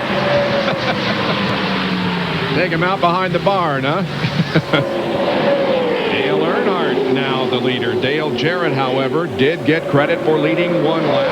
Nick that 2, and so he picks up the 5 bonus points. That's the 3rd race that Dale Jarrett has led in 1999. Second in points after starting off back in 37th position in the point standings after Daytona. And Terry Labonte is slow up on the high side of the racetrack. The Kellogg car came off turn 2 and almost was run into by the 12 car. And we see him on the apron now of the racetrack. Luckily, there was a gap. He was able to get down. John Kernan.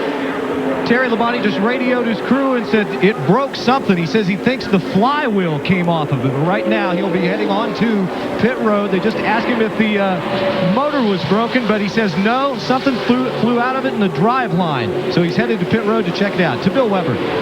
Joe Nemechek qualified very well for this race, got trapped in traffic, fell to the rear of the field, and now has either a carburetor or a fuel-related problem. He has an inconsistent mist in the engine. He is well off the pace.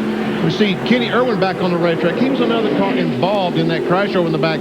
You see not a lot of damage to his car, but it also jerked the gasoline line off the Texaco Allen car. So they spent 11 laps in the pits repairing the problem. And he now runs in 36th position. Once again, now we have a 3-car breakaway of sorts as everybody else behind those top 3 are running side by side. It's Mayfield and Mark Martin running 4th and 5th. Now, we might update you the number 2 car of Rusty Wallace, which we showed you a few minutes ago back on the racetrack. It has been ordered off the racetrack by NASCAR. Because he could not maintain an acceptable speed. But by making that one extra lap, if Jeff Gordon doesn't get back out, he beats Jeff Gordon. If the 97 car doesn't get back out, he beat him. Also the 36 car. So at least they were able to pick up 8 or 9 points by going back out. 6 or 9 points, I should say.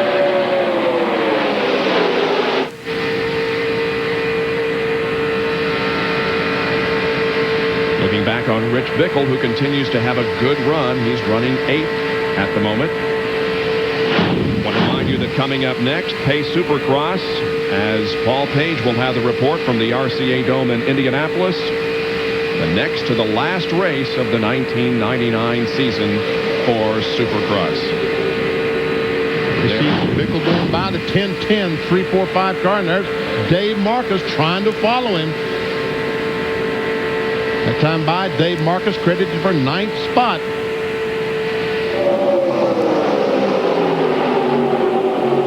It's amazing how Jeff Burton's car, that Exide car back on the very right of your screen, number 99, runs so well, no smoke and speed at 190 miles per hour, but at 10 miles per hour, smokes like he's trying to get rid of every mosquito in Alabama.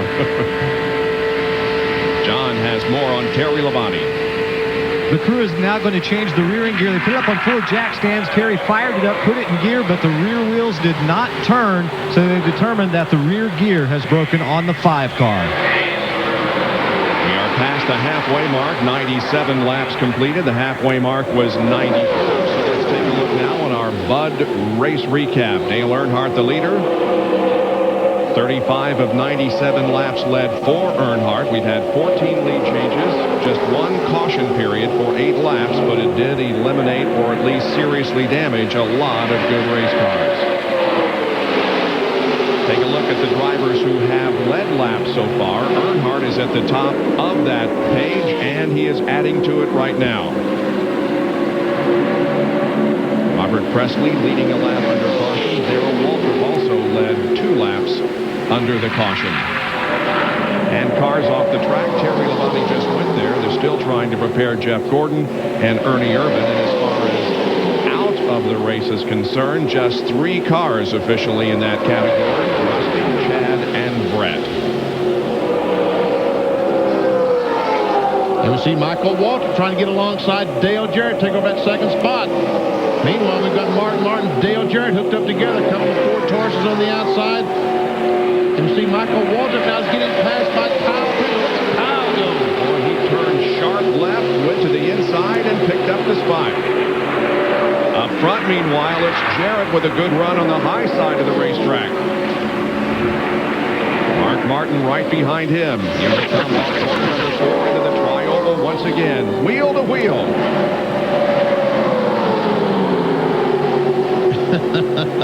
Martin, I thought was going to pass both of them, or try to. Guess he's going to try to follow Dale Earnhardt. Maybe he thinks that's his best shot to lead a lap. But meanwhile, he's got Ian Jarrett side by side, and Earnhardt trying to drive away from him.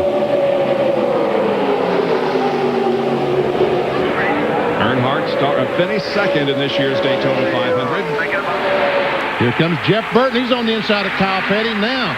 He's alongside Kyle, takes a spot away. Got Jeff Burton and Mark Martin, teammates, hooked up together on the inside, the 6 and the 99. Watching cars move through the north end of the racetrack from the Pennzoil copter cam. In Dale Earnhardt's pit, they have been clocking the pack like every other race team does. Now, what they have figured out is that the packs are faster when Earnhardt is leading. Sometimes he will fall back in the pack to help his fuel mileage. But what Dale wants now is someone to simply stick on his bumper as Dale Jarrett cuts to the inside. But he says if someone will stay on the bumper, we'll go. But if nobody goes with me, I can't go alone. He should pit in between 8 and 10 laps. Sequence of pit stops coming up here before too much longer.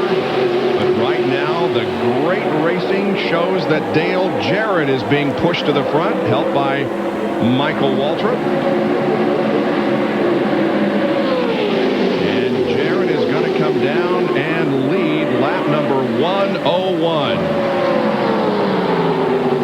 And there's Wally Dolan Dalton back right behind Michael Walters with that beat-up nose on that Budweiser Chevy in fourth spot. Oh, look out. Had to go to the top of the racetrack, and look at those hands back and forth. He's got a battle on his hands, that's for sure. Stay high. You got the 18 with you. Stay high. You got the 18 with you. The words of Brad Knopfsinger, the spotter for Dallenbach. Himself a former sprint car driver. Oh, there goes Mark Martin to the inside, passing Wally. And here comes Burton. Evidently, the 18 car left him out to drive. Joe Gibbs and other crew members watching their drivers here with 101 laps completed at Talladega.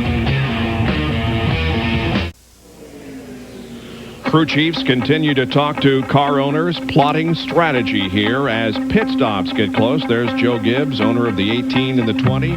Larry McReynolds and Richard Childress talks things over down in their pit area. Everybody looking for that advantage as we get close to pit stops. Dale Jarrett continues to lead the race. We have a lot more for you next weekend. Friday, we'll have Bud Pole qualifying from California on ESPN2. The Auto Club 300 for the Busch Series is here on ABC next Saturday at 2 Eastern. Happy hour coverage on the Deuce at 11 o'clock next Saturday night. Then on Sunday, RPM today's at 11:30, NASCAR today at 1:30, and the California 500 presented by Napa from Roger Penske's California Speedway at 2 o'clock here on ABC. Pit stops have started. Dave Marcus, the first to come in. He is about to exit the track after completing his stop. He's been running up in the top 10 almost throughout this race, and the last time he had a top 10 was in April of 1994 at Bristol. And the field goes by, so right now Dave Marcus will be a lap down as he makes his pit stop and maintains that speed limit on pit road. Right along with the fifth place car, Bobby Labonte. There you see him. 58 car, Ricky Craven was running in 26th position. He comes in for a pit stop. Hits the marks. We anticipate the leaders pitting this lap or next lap. Let's see what happens as they move through turns 3 and 4. Doesn't look like it's going to be this lap. Just getting 2. 4 tires, DJ, 4.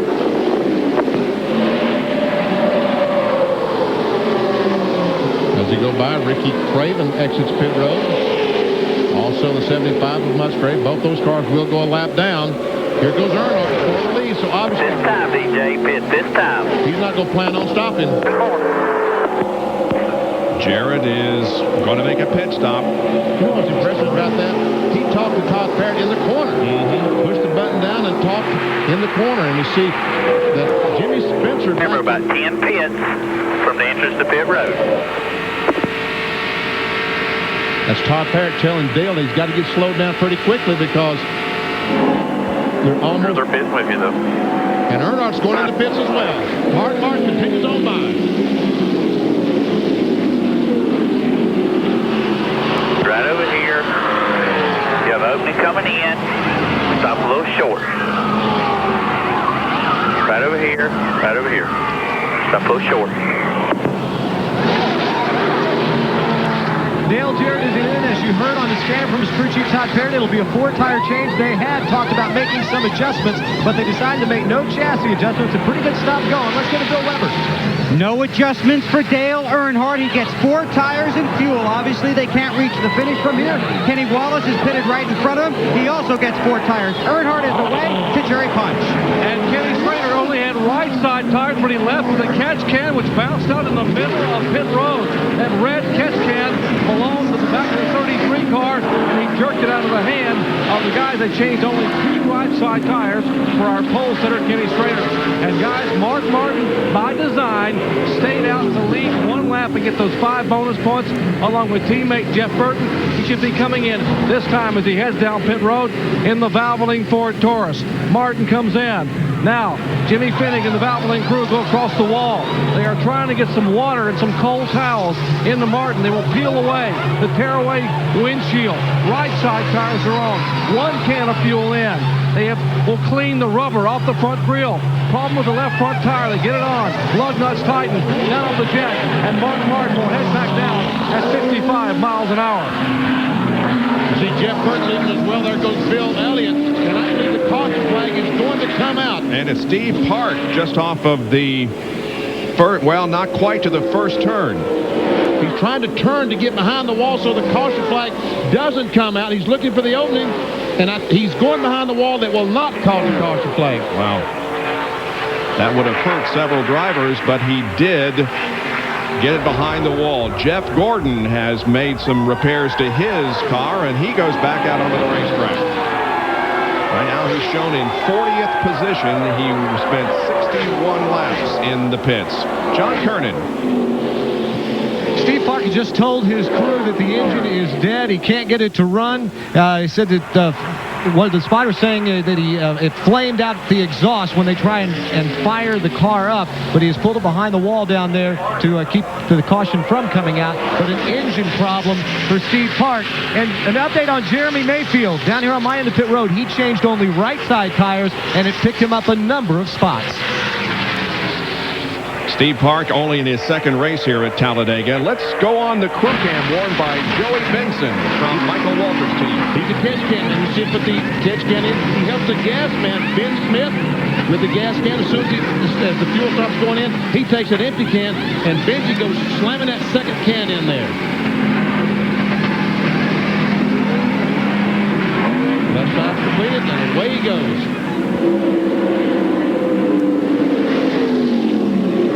Right now, the leader is being shown as Joe Nemechek. He has not made a pit stop. That's the first time there. He is making a pit stop, but Nemechek has led his first laps here ever at Talladega. 3 away, 2 away. Bill Weber. Right in here. Joe Nemechek on pit road. They wanted him to stay out as long as he could. He's finally got some fluctuation in the fuel pressure. They are putting on 2 right side tires. They will not wait for the fuel man. The jack's down. Nemechek shoves it.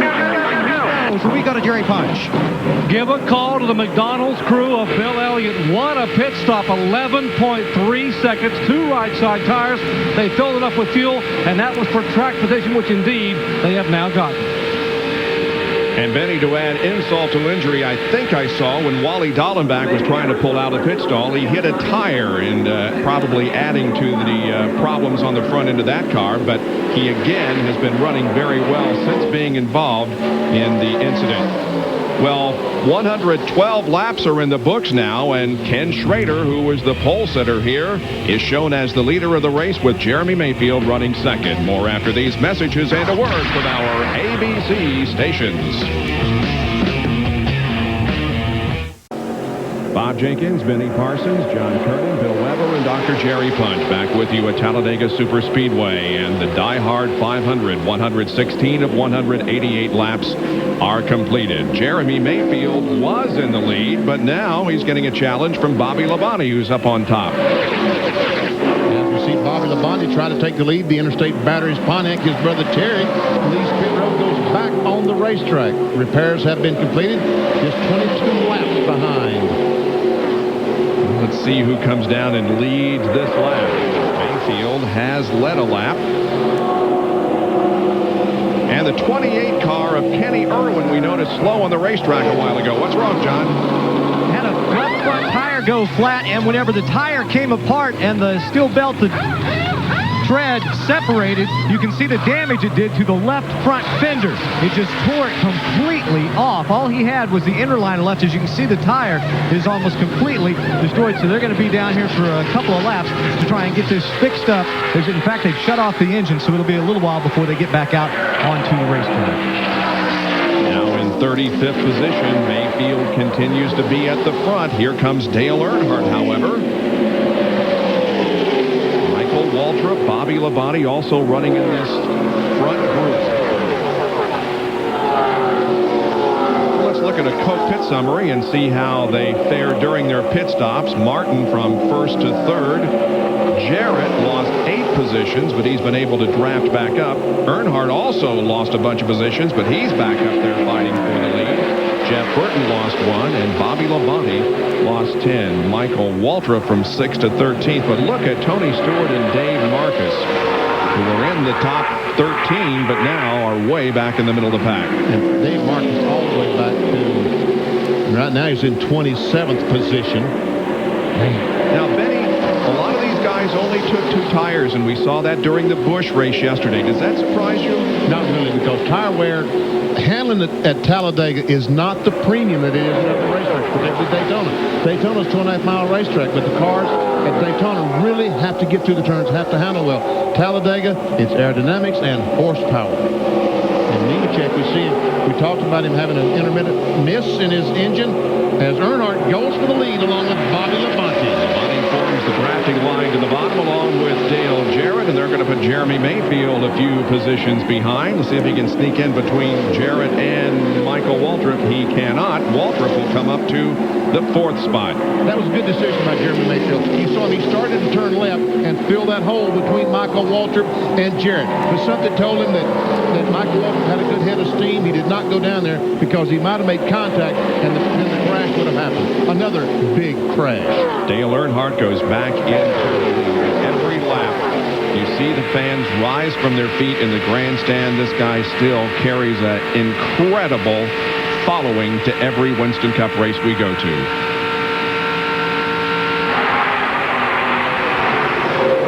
Here comes Johnny Benson, and he will be the next car to be lapped. He's right now 2 laps behind, so obviously having some problems today in the Cheerios car. The Hardee's Field Summary shows you the manufacturer's battle, which continues to be very tight. Dale Jarrett currently with the highest running Ford. Dale Earnhardt is in the lead of the race in a Chevy. And the highest running Pontiac, well, we're on board with him right now. It's Bobby Labonte in second.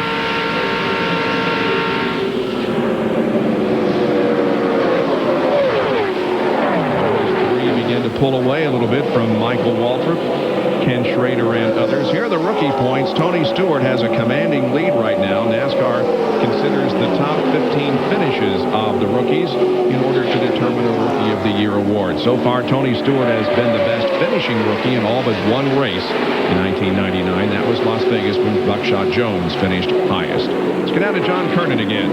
I'm sorry, Bill Weber. Well, Bob and Benny, it used to be you'd come to Talladega and Daytona, and if you could get on Dale Earnhardt's bumper, you would stay there all day.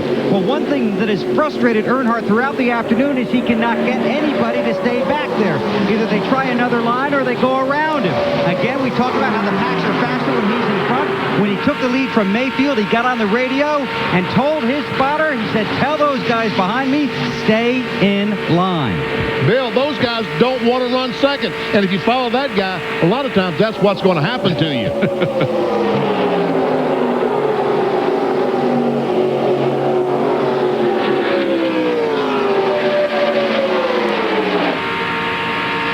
193 miles an hour. Actually, the fastest car on the racetrack, that last lap, was over 194.5. Jeremy Mayfield with the fastest lap that last time.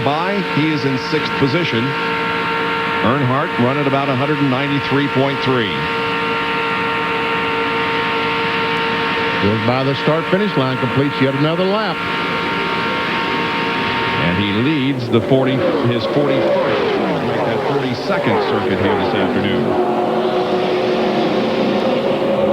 15 leaders, 23 lead changes so far. The McDonald's-sponsored car of Bill Elliott is still in the top 10. And Rich Bickle is right behind him. And they are staying in line to try to draft up to the top 9.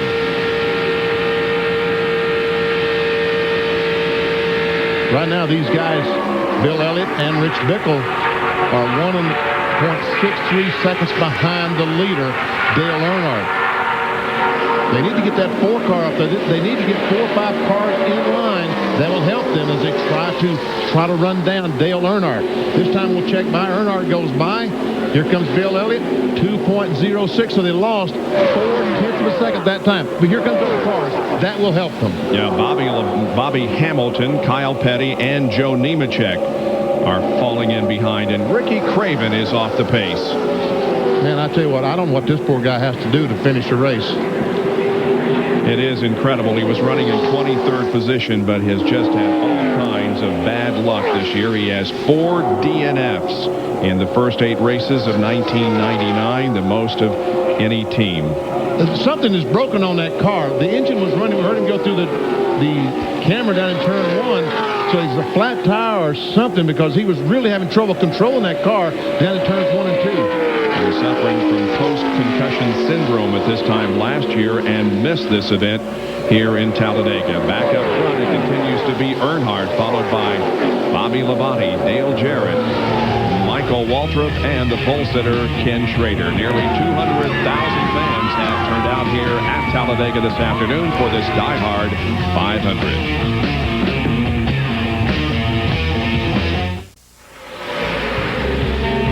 The NASCAR Winston Cup season rolling on here at Talladega, the 9th event of 1999. It's the DieHard 500, and you can keep up to date on all NASCAR divisions. For those of you on the internet, check out www.nascar.com, NASCAR's official website for all the statistics that you ever would want to find on all NASCAR divisions, including Winston Cup and Busch and the NASCAR Craftsman Truck Series and others.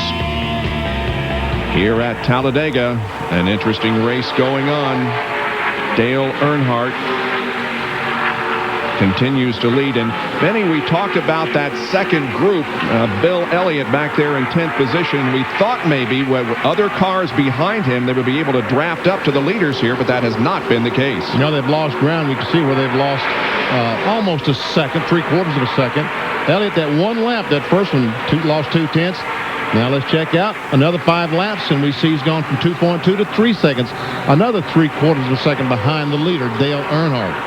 So he's got 5 cars behind him, Elliott does, but still that's not enough of a draft to push him up to this lead group, which comes off the turn 4 banking and onto the tri-oval once again.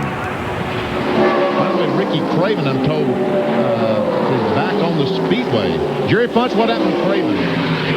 Well, Benny, he never left the racetrack. What he did, though, is he lost power. The car just shut off coming off of turn 2 down the backstretch. He switched to the backup ignition, and the thing refired, but he lost so much momentum, it took him almost a lap to come back up to speed. We thought he was coming on the pit road as well, but that was not the case. He is back to full song, trying to ride in the draft and catch back up toward the front. Let's check in with Bill. Dale Earnhardt is leading, but it's uncomfortable in his pit right now on lap 127. Earnhardt called in. He goes, I have a slight vibration. He drove for a little while, said it feels like the left front. He wasn't quite sure what it was. He said it went away, and then it came back. He says it might be the transmission or possibly a wheel bearing. Oh, no. Wow. Well, he's lapping the 40 car of Sterling Marlin, who's running in 28th position. Was the fastest car in practice here a couple of weeks ago. All the cars, or a lot of the cars came down to practice. He was the fastest. And ironically, going into this race, he and Sterling, Dale Earnhardt and Sterling, have both led the last 10 races here, the only 2 drivers to do so. And Earnhardt has, of course, the lead right now. Marlin has not led a lap so far today.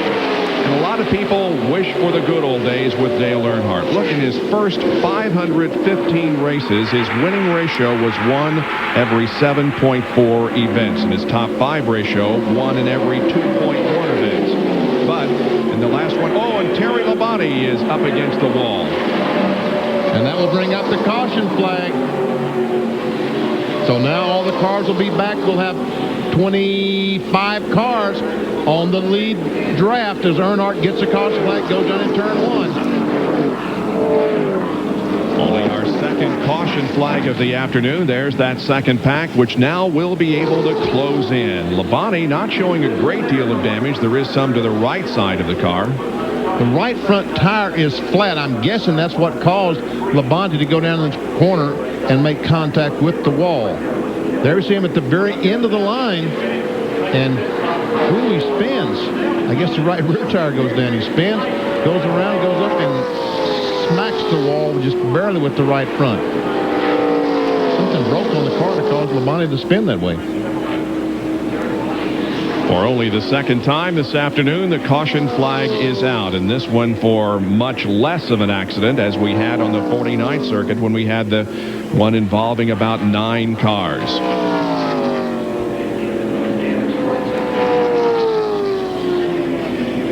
Earnhardt at the front of the field with Bobby Labonte running second. Dale Jarrett, Michael Waltrip, and Jeremy Mayfield are the top 5. While we're under caution, we'll take a break and be back with more live coverage from Talladega here on ABC Sports. Being concluded here at Talladega as Earnhardt, Bobby Labonte, and Dale Jarrett all have completed their service and now file out of the pit area. Here's John Kernan. For Dale Jarrett, it was a 4-tire change in fuel. They made an air pressure adjustment going up 1 pound in the right rear, and his crew chief Todd Pierce suggests they can in fact make it the rest of the way. To Bill Weber. Well, problems apparently starting to mount for Dale Earnhardt. He has told his crew that he wanted them to check the spindles on the right side when they pitted that time because he could feel them grinding. He also believes the left front wheel bearing is starting to tear up. He could feel that under caution. Now, Richard Childress told him they checked the car as best they could during that pit stop. Everything looks okay. He wanted to make sure all the wheels were tight. They were. They're going to examine the tires and see if there's any unusual wear. Jerry Punch. And for Bobby Labonte, 4 tires. Bobby wanted 1 round of wedge, saying the car was a little bit loose on that last run. And guys, they are within their fuel window. They should not need another stop unless we get a caution flag. The Interstate Batteries crew, great pit stop, 4 tires, 1 round of bite, and they should be ready to go to the distance if we stay green. Up. Well, let's hope we do stay green, and let's hope that everybody's able to run to the finish, and we'll have a good finish like we did yesterday when Terry Labonte beat Joe Nemechek to the checkered flag by 0.02 of a second. The 43 car of John Andretti is shown as the leader right now, and apparently he did not make a pit stop. And Kyle Petty is being shown in the second position with Rich Bickle in third. And we'll have more from Talladega after this message and a word from our ABC stations. Awaiting the green flag to resume our competition here in the DieHard 500. We're under our second caution of the afternoon due to an incident up in turn 3 involving Terry Labonte. Now here is the Coke pit summary. John Andretti came in 7th and came out into the lead. Now apparently these top 6 drivers did make a pit stop. However, they only took 2 tires, thus picking up some track position. And that's what they're doing, trying to gain that track position. Kenny Wallace goes in 15th and comes out 5th. How about Kyle Petty goes in 13th, back in 2nd spot. Jimmy Spencer, 16th up to 6th. Now, Dale Jarrett took on 4 tires. We're running 3rd. He's all the way back to 7th. And we see Jeff Burton. He's out still smoking things up. Let's go down to Bill Weber.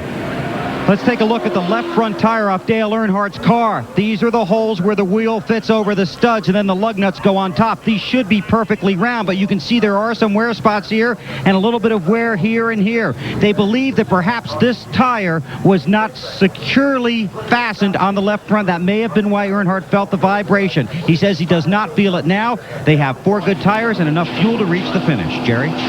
Kenny Schrader back on pit road. They have a problem with the clutch. They have borrowed a CO2 fire extinguisher. They're up underneath the car trying to shoot the fire extinguisher up through the opening in the bottom of the bell housing to try to cool the clutch off. He came in a moment ago while we were in break. They used a hose to try to spray water up in there. Kenny said the clutch was slipping, and now they'll have to push him to get it going because the clutch is slipping. He now engages, he fires, and is away. He's the last car on the lead lap, back in 25th position. 137 laps are completed, and everybody apparently is within their pit window and can go all the way on gas. John Andretti, the current leader. Kyle Petty running in second. We'll be right back. How's the car, Dale? A little tight off. 0 cars moving up. Get them on inside. Inside every member of Team Monte Carlo, there's a side that's kind of wild.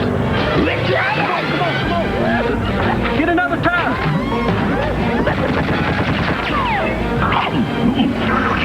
Team Monte Carlo.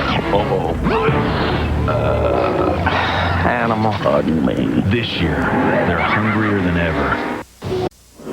Green flag is just about to come out as you rejoin us here at Talladega. John Andretti at the front of the field. And check out about 10th spot back. That's Jeff Burton. And watch this thing smoke when he accelerates. It only does it when he's going slow. At speed, as it accelerates, it's fine. But at slow speed, it looked like it was fixing to blow up in a second. Remember, he came in on the parade lap after he noticed the car smoking. Started from last position, but car runs well when he's on the throttle. Here's the green flag. We are back to racing. We've got 25 cars on the lead lap. And right now, Petty Enterprises running 1-2. John Andretti, the winner last week at Martinsville, leading. Kyle Petty in second spot. And Rich Bickle with a strong performance today is in third spot, followed by,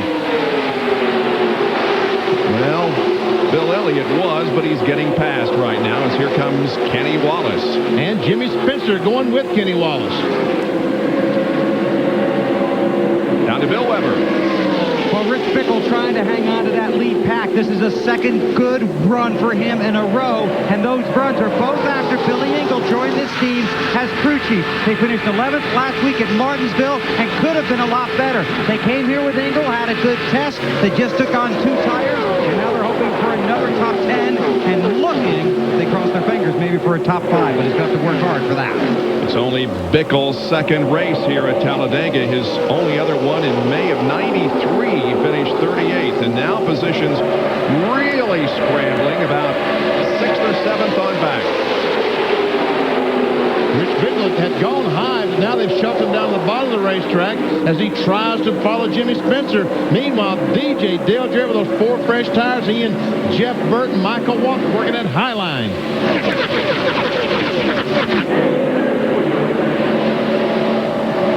There's Spencer, first time we've seen him today in a 4th spot. Well, he was 4th, now he's 5th. Jimmy Spencer has earned more points in the last 10 races here than any other driver. And has come up to battle amongst the leaders. See, Dave Marcus, he did not get a lap back. He is, in fact, a lap down in 26th position. Marcus, the 40 and the 98 of Mast all got their lap back when that caution came out, but they did not. And they're 3 abreast through turn number 4, looking back on Tony Stewart, who's running 11. And now they're 4 abreast. Bobby Labonte, Jeremy Mayfield, Tony Stewart. Who else is in that group? Is Sterling Marlin at the bottom of the racetrack?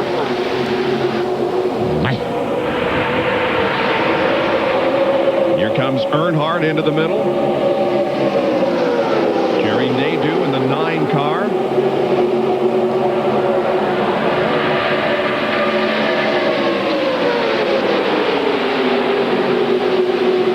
This is just hold your breath time, BP, and you hope and you pray that everything stays stable here until they can get sorted out a little bit. There's no doubt about it. Caution flag, breed caution flag.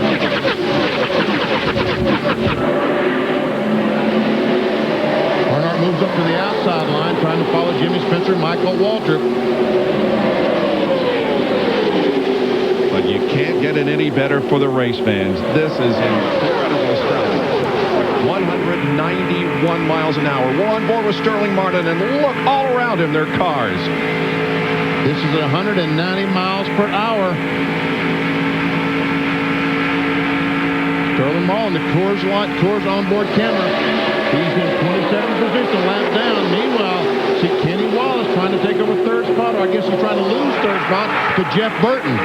But Kenny Wallace has the help from Michael Waltrip.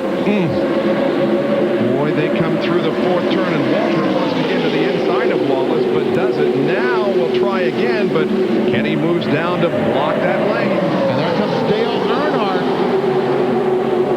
He started back in about 15th in this deal, in this restart, has worked his way up to the 6th position.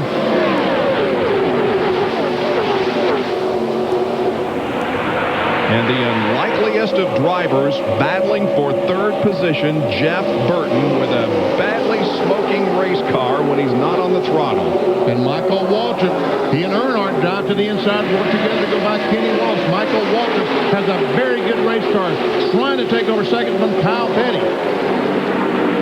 Look at this.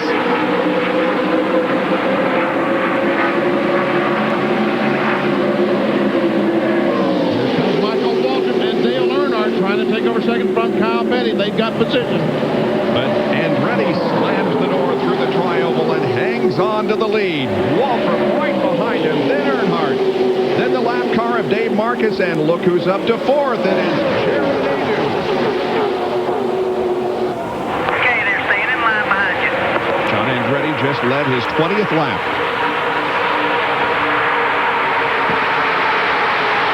And as Michael Waltrip spotter Terry Smith. Down the 4,000-foot backstretch, the activity covered by the Pennzoil copter cam. Is that Jeremy Mayfield caught in the middle there? Yeah.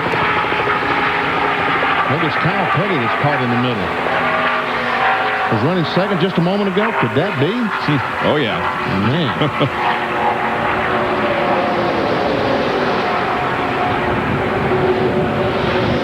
Look at Jarrett Burton and Bobby Labonte. Wow.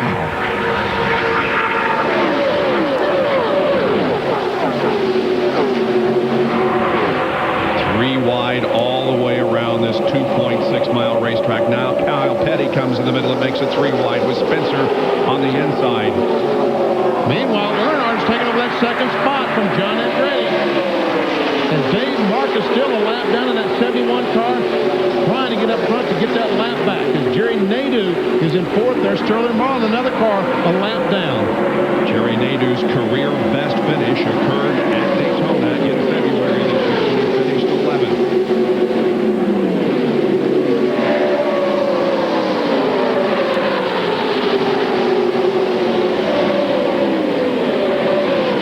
First 9 cars are running together, and then this pack from 10th on back. These guys 10th on back. They got to get this sorted out and get in line. There's Buckshot Jones up there on the high side of the racetrack in the 00 car right behind Mark Martin. He's having a good run. And now Dale Earnhardt on the outside of the racetrack tries to get the lead from John Andretti, and he will do so. Goes the lead, has the lead. Michael Waltrip follows. Jerry Nadeau trying to follow Michael Waltrip. Then the lap car of Sterling Marlin. Then Jeremy Mayfield, who is fifth. So Dale Earnhardt assumes the lead of the race once again. And look at the fans. The two things that they're loving right now. Number one, the racing we're seeing. And number two, Earnhardt in the lead. We've had 15 leaders and 25 lead changes so far in this race. And we've got 40 laps to go.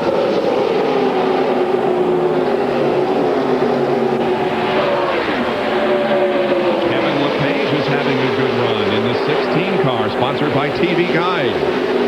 Currently shown in 5th spot. Has worked to run his way around John Andretti.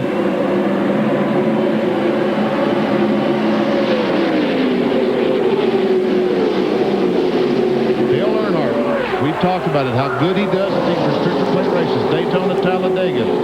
Just seem to have some way he sees air. And the second place car, Michael Waltrip, has never won a Winston Cup race. In 7th spot. There are a history of first-time winners here at Talladega. And today could be the day for Michael Waltrip or others that are running back of Earnhardt that have never won a race like Jerry Nadeau. Still got a long way to go in this one this year. Is in command at the moment with 149 of 188 laps completed in the DieHard 500. We're back at Talladega, which was born in 1969, the 30th anniversary of this great racing facility being celebrated in 1999. The deck has been shuffled again, and Bobby Labonte is at the front of the field with Dale Jarrett running second. Third place car is Mark Martin. We heard DJ during commercial break say to Todd Barrett that 18 is a fast race car. And Todd Barrett's come back, so is that 88 car driver. And it looks like it. Look at all these cars trying to get sorted out, trying to figure out how they can get their best position to get their best finishing position when this thing is over. And it's not that far away, 35 laps to go. 24 cars. Gonna stay here, or is he wanting to go? 24 cars. Go talk to him. In less than 3 seconds. Talk about the 6, correct?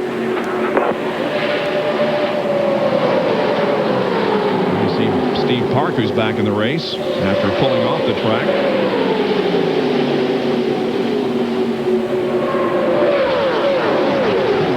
Asked Todd, does Martin want to sit here? Just stay there, DJ. Stay there. And Todd said, You gonna stay here? In 4. Wants to stay there. A good chance to pull away.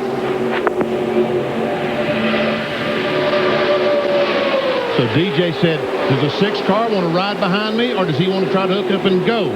And Todd Ferris said, I'll go check. He checked with the crew on the 6 car.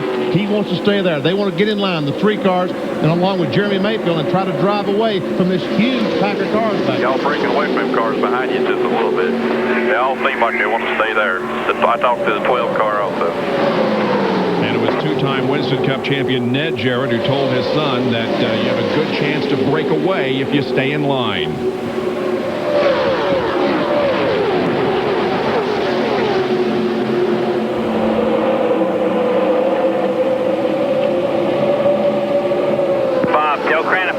Tell him to stay in line, okay? Hardee's field summary points as of now. See, that was Todd Ferret telling his father, Bob Tracy, to tell Michael Kranfus, who sponsored Jeremy, stay in line.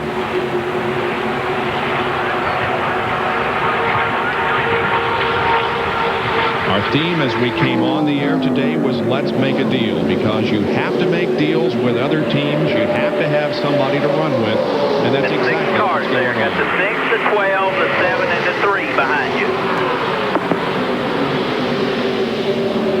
Yeah, they'll make a deal right now. Stay in line. So try to get away from this group of cars here. But with about 2-3 laps to go, all bets are off. He told me something back in German, Todd. The same language you're talking in Daytona. Michael Kranfus.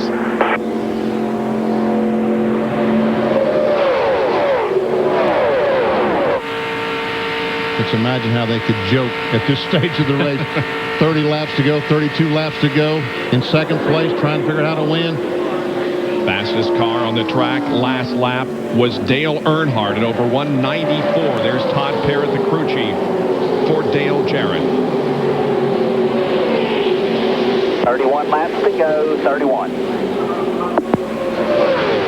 43 car is a little over 2.25 behind, but that second pack has gotten in line. There's about 5 of them in line. I wonder if they can run them down.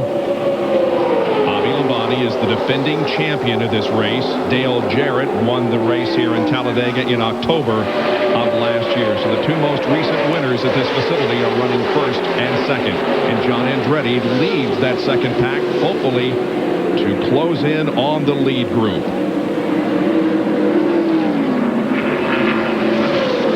It is virtually anybody's race. The top 24 separated by a little more than 3 seconds. We'll be back after these messages and a word from our ABC stations.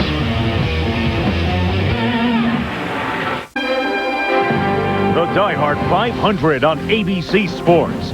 Brought to you by Pepsi, the official soft drink of Talladega Superspeedway. Lawnmower, making mowing easier. And Polaris Watercraft. Ride the best.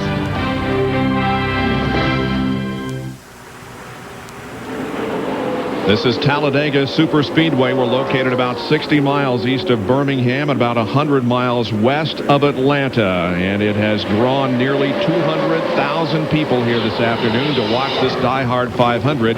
We're covering the action from the Pennzoil copter cam and watching the first 7 cars on a bit of a breakaway here, but not much. Here goes DJ, trying to go on the outside of Bobby Labonte, but look at Michael Waltrip drive on the inside. 7th center with 18. Michael Waltrip has had a strong car all afternoon long. Now Earnhardt's going on the outside of Michael Waltrip, and he drives in between the 12 and the 88. Now he'll go with the 18 car and going to leave DJ hung out to dry. Or maybe he's going with the 88. Let's see, which one's he going to go with? The 88? Like he's going to go up top. 3 cars behind you trying to help you. 18's going to get hung out here. You know what I think that's Dale Earnhardt said? I think the 88 car is going to be easier to beat than the 18 car. Jerry has a report on Bobby Labonte. The car Bobby Labonte is racing here today is not the car he set on the pole and won with here a year ago. Neither is it the car he set on the pole at both races in Daytona last year. It's a new car they built this past February, took to Daytona and tested it and felt the car was too unstable for Daytona, which is more of a handling racetrack. They brought it here today to race because they weren't worried about stability. They needed raw speed, and that's why they may be one of the cars to beat here in the final laps. Bobby Labonte was the restrictor plate king in 1988. His finishes in restrictor plate races, a first at Talladega, a second in both races at Daytona, and a sixth here in the fall race.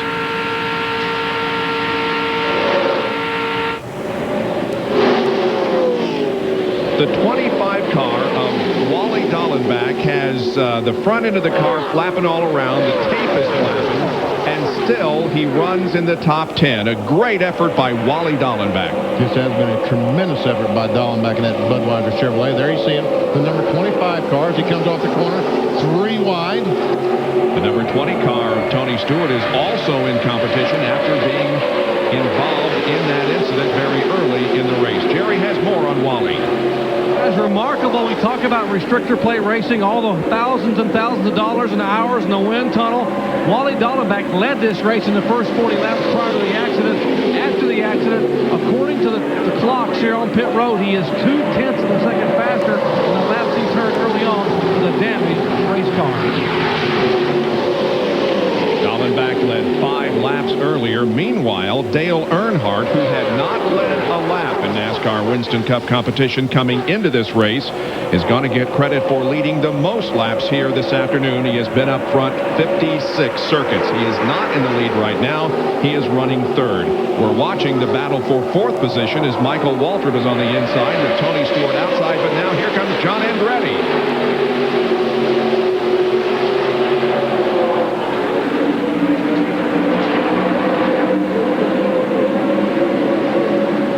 Trying to squeeze down in and get position, but can't do it. There's not enough of an opening there. Could be in trouble because here's Dallenbach. Taking Wally right down to that yellow stripe. Look at that fender flapping on Dallenbach's car. Yep. Man, oh man, I'd be scared to death if I was behind him. Maybe they are. On board with Dallenbach is Jeff Burton to his outside. Up ahead is Stewart and Andretti. Get a taste of the race telemetry here. Working that brake just a little bit. He has his foot poised above the brake pedal. See, right now he has to hit the brakes to keep running the back of the 43 car, but he can't back off the throttle because he loses momentum. So to slow the car down, once again, touch the brake pedal.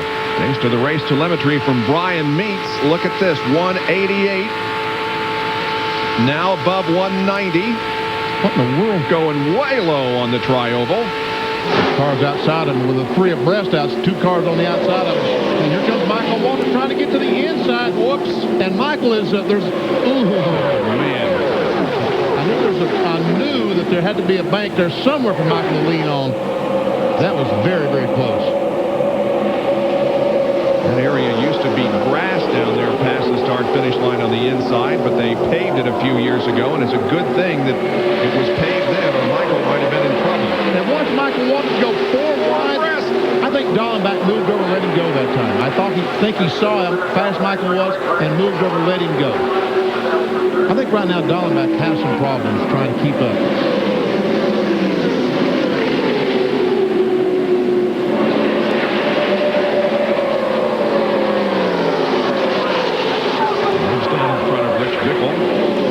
To his inside. He has Jeffrey Bodine behind him. Yeah, Dallenbach's car, I think that fender is getting worse and worse. Oh, did he make contact with 4 cars? Yes, he did. Hamilton spins. And this may not be a multi-car crash. Looks like maybe just 2 are going to be involved. Is that 007? Who is that other car that's going beside Bobby Hamilton? Whoever it was is continuing on. He's still running. It's going to bring out our 3rd caution, however, of the day, and the bad news is it's going to tighten things up again and give us more close moments. Here comes Jarrett around to take the caution flag on lap number 170 at the completion of 169. Now, I wonder if any of these cars will pit. Well, this could have been a lot worse than it turned out to be. Bobby Hamilton goes in the corner. Robert Presley was the other car that spun around.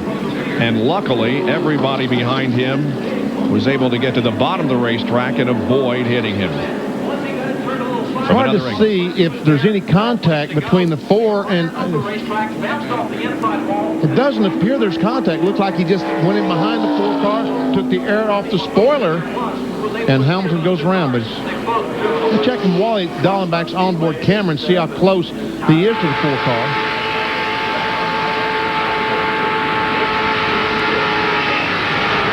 Doesn't look like it. Doesn't look like there was contact. Wally Dallenbach somehow got through that and just barely missed the spinning car of Robert Presley, but got through unscathed. And Bobby Hamilton makes his way to his pit box.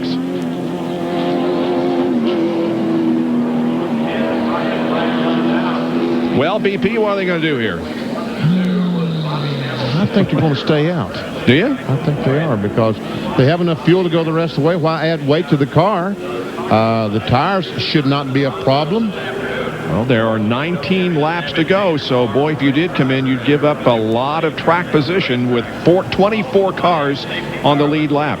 See DJ on the bottom of the racetrack like he's going in the pits, but we see Earnhardt up there. He's not even faking going in the pits. And that's all it was from DJ. He just tried to make everybody think that he might be coming in for a stop, but all of those running up front will stay out there. Third caution is out here at Talladega this afternoon. A couple of cars involved in an incident, Bobby Hamilton and Robert Presley. We'll be right back. We remain under caution here at Talladega in the DieHard 500, our third caution of the afternoon. This most recent yellow flag came out on lap number 168. Bobby Hamilton, the Kodak car, goes down at turn 1. Turns go down the hill. He has a car right behind him, which takes some air off that spoiler. He goes up, makes contact with Robert Presley in the 77, and then Hamilton goes up, makes contact with the outside retaining wall. And watch 75 car Ted Musgrave just get by on the apron of the racetrack. We did have 5 cars come in for pit stops. Rich Bickle, Wally Dallenbach, Musgrave, Bill Elliott, and Jimmy Spencer. And so those guys were able to come in because they were running at the back of the leaders, those on the lead lap. Well, next Sunday at 12:30 Eastern Time, we'll have some Kart FedEx Championship Series competition, the Nazareth 200, where Jimmy Vasser is the defending champion. That's going to be on ESPN next Sunday at 12:30 Eastern Time, with challenges from Dario Franchitti and Michael Andretti and Greg Moore and you name it. The Kart FedEx Championship Series next Sunday. Back down to Jerry Punch. Guys, Wally Dallenbach back in the pits again. Remarkable job by Tony Furr and the entire Budweiser crew to be able to get this car taped and bandaged, battered and beaten from that massive crash over on the backstretch early in the afternoon that blunted the nose, crimped the right front fender, the left front fender, put a hole in the front air dam, pulled some of the screen away. They have taken pry bars, 200-mile-per-hour duct tape. They have pop-riveted the fender, and he still manages to stay on the lead lap. As laps are winding down in the 30th running, the DieHard 500 from the world's fastest stock car facility, the finish when we come back to Talladega. Just about to go back to racing. That puff of smoke, BP's from Burton again. And he's in 5th spot, and I would have given him a nickel for his chances today. And here he is with 15 laps to go in 5th spot as DJ brings him down to the green flag. Green flag. Bobby Labonte runs second, followed by Dale Earnhardt. There are 23 cars on the lead lap. Dave Marcus is lined up to the inside of Jarrett. He's the first car not on the lead lap in 24th position. Sterling Marlin, 25th. Harold Waltrip is 26th, just a lap down as the race now moves up to speed once again. And Jeffrey Bodine, we've not mentioned him today. He is in 15th position on the lead lap. Number 60 car. See, Dale Jarrett did not want these guys to get a good run on him down the backstretch. It looks like, well, here comes Earnhardt down to the inside of Labonte. And John Andretti will go with him, and the loser in all this might be Bobby Labonte because he's stuck up on the high inside as Andretti takes the third position away, and Jeff Burton will take position number 4, and Labonte now may be able to get in that higher line. Nope. And look at this. There are no team. The only 2 team cars in the top 10 that I can see is the 6 car of Mark Martin and the 99 car of Jeff Burton. The first 5 cars are no team cars involved. Dale Jarrett's teammate, Kenny Irwin, 24 laps down, back in 35th. Here comes Earnhardt. Whoa, he wanted to go inside, so he couldn't, so now he dives up high on the outside, and he may have a good run here. Indeed, Earnhardt is back up front.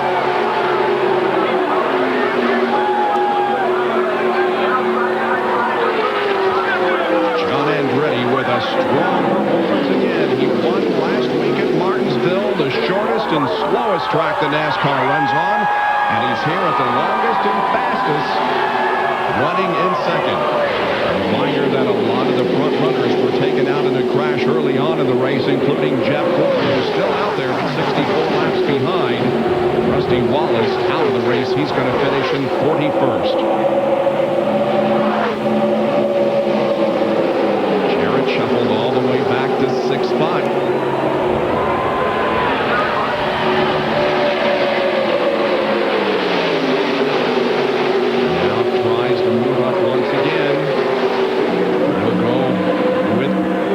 Mayfield as they hang Jeff Burton out.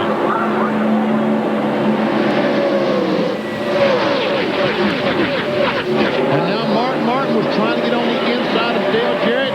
Here comes Jarrett back now. Martin decides I'll go with Jarrett. And the 43 car is ready, moves up, and now Jeremy Mayfield's the guy, odd man out. We've only got 12 laps to go. From Mark Martin.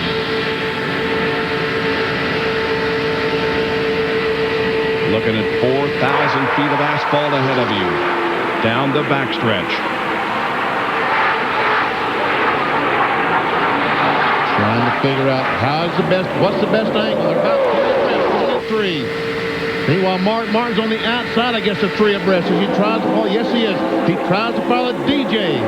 Way up high, and he'll wait on his Roush teammate Jeff Burton to come in behind him. Here comes Burton. Now, the 2 Roush cars are teamed up. And Bobby Labonte is the one that's hung out in the middle. But he's got help from Kyle Petty. And they're 4 wide as they go into turn number 1. And Andretti hanging right with Dale Earnhardt. Yes, he is. Wherever Earnhardt goes, he goes. Look at 4 abreast coming off turn 2. There's Labonte, Kenny Wallace, Michael Waltrip, and Jimmy Spencer, Rich Bickle. And Kyle Petty may make it 5 wide down the backstretch. Remember, some of these guys went in and changed tires, including Petty and Bickle. And Bill Elliott there in the 94. And Jimmy Spencer as well. There see Spencer trying to get on the inside of Jeff Burton, and they're still 4 wide off turn 4. It just doesn't get any better than this. Or worse, whichever seat you're in. If you're in one of those seats, no worse than this. The fans are loving it. They can't keep this up. They just cannot keep this up without something happening. Well, they've only got 10 laps to go, so if nothing else, the end of the race is going to end it. Let's hope that it doesn't end with a big crash, because this is unbelievable stuff.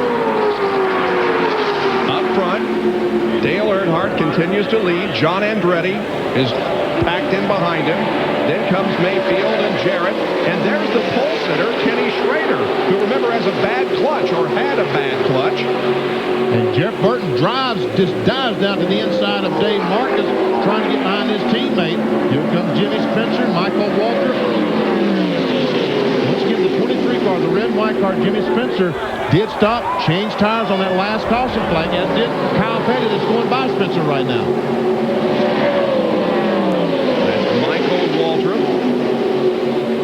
He's hooked up with Tony Stewart. They need to get in line and draft up. Boy, Waltrip has had a strong car today, but right now he's dropped back just a little bit to 8th position, but still very capable of winning this race in the closing laps. Dale Earnhardt up front. Right now, Chevrolet, Pontiac, and 2 Fords. All 3 manufacturers that race in NASCAR, Winston Cup racing, running 1, 2, 3.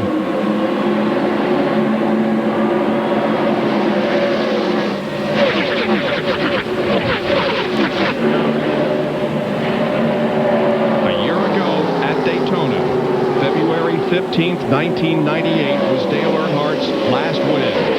It was the 71st of his career.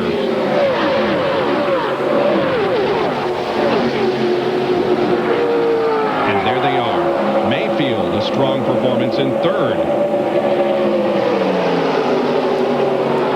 His best finisher at Talladega was fifth.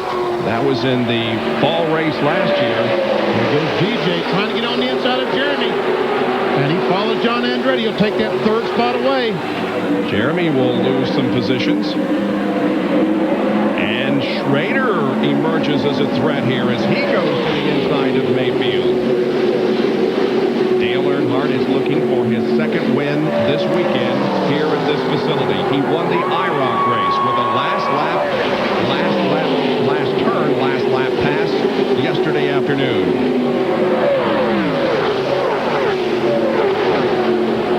Jeff Burton and Mark Martin trying to get hooked up, trying to get by Jeremy Mayfield.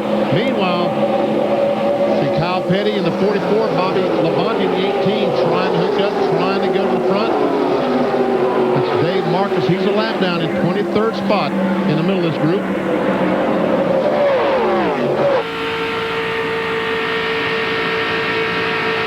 Bobby Labonte sees Dave Marcus go up the racetrack. He also sees Jeff Burton right in front of him, trying to accelerate by, trying to catch Burton.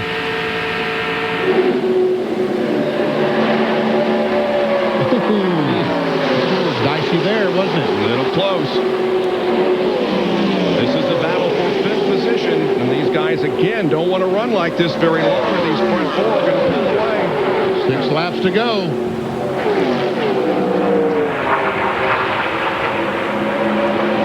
About 5 minutes of racing. There's Tony Stewart back in the 8th spot, still in this battle.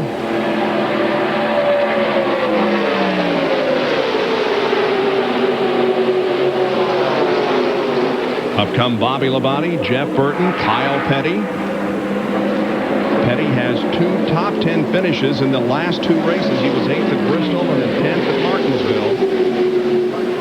Now the Joe Gibbs cars are hooked up on the outside. Can Tony Stewart and Bobby Labonte work their way to the front? They're run out of time. 5 laps to go. Now to Bill Weber on Dale Earnhardt. And we all know how successful Dale Earnhardt has been. 7 Winston Cup championships and 71 career victories. But his crew chief, Kevin Hamlin, has never won a Winston Cup points-paying race. He was the winning crew chief in Japan one year, but that was an exhibition. It could be a big day for Earnhardt, perhaps the biggest day for Kevin Hamlin. But we've still got a little more than 4 laps to go, and any of these cars can win the race. They are still battling side by side for position, trying to get up front, closer to the front. Elliott and LePage running side by side. Here's Tony Stewart and Mark Martin. Mark Martin moved to the 4th spot, hanging Kenny Schrader out. And here comes the Pontiac, the Joe Gibbs team. Tony Stewart, Bobby Labonte have moved into 5th and 6th. Goes to the inside of Ken Schrader down the backstretch and tries to move into 7th place. See the fender on Kenny Schrader's car, the left front fender. It's come a little bit loose, it's flopping around, which is slowing the car down a little bit. And Kyle almost gets hit by Jerry Nadeau, and here comes Michael Waltrip on the inside. They're 3 wide off turn 4. Waltrip has had a strong car all afternoon, has led in this race 25 laps, second to Dale Earnhardt, who has led 66. And now John Andretti is going to get shuffled to the back as he's out of the draft, down on the low side, and there are less than 3 laps to go. I don't know, maybe the Pontiacs will go with... No, they didn't.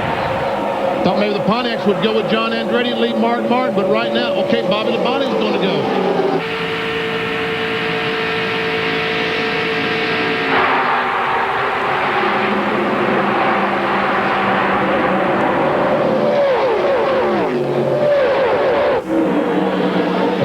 two guys run side by side. I'm talking about Mark Martin and John Andretti. It's going to be a two-car race. Dale Earnhardt and Dale Jarrett. Completing lap number 186. 2 to go for Dale Earnhardt and Dale Jarrett. We recall the Dale and Dale show for their performances at Daytona, and here we have him locked in a duel at Talladega. And now Bobby Labonte's been shuffled out, and the cars are trying to hook up on the outside. Mark Martin looks like he may get a run on Dale Jarrett, catch him. Labonte shuffled back to the 7th position. It looks like Mark is going to be there. Here comes Labonte back on the inside. 3 wide again, Andretti in the middle and Stewart on the outside in the battle for 4th position. Bobby Labonte takes it. Jeff Burton is right in there also in the 99 car. And so is Rich Bickle. And Bickle trying to go with Jeff Burton. Meanwhile, white flag is in the air.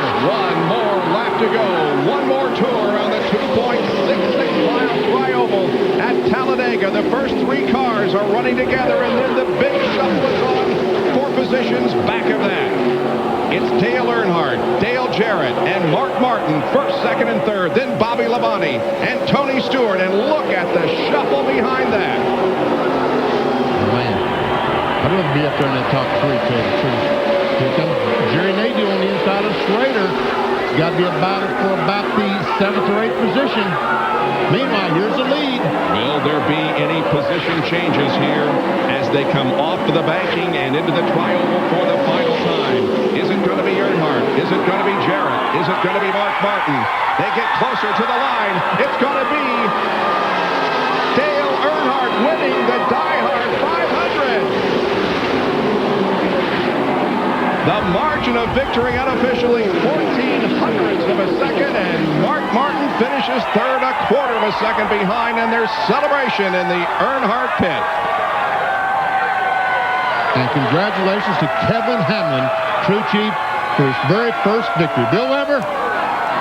Kevin Hamlin, congratulations to your driver, but congratulations to you on your first win as a Winston Cup crew chief. Hey, Kevin! I love it.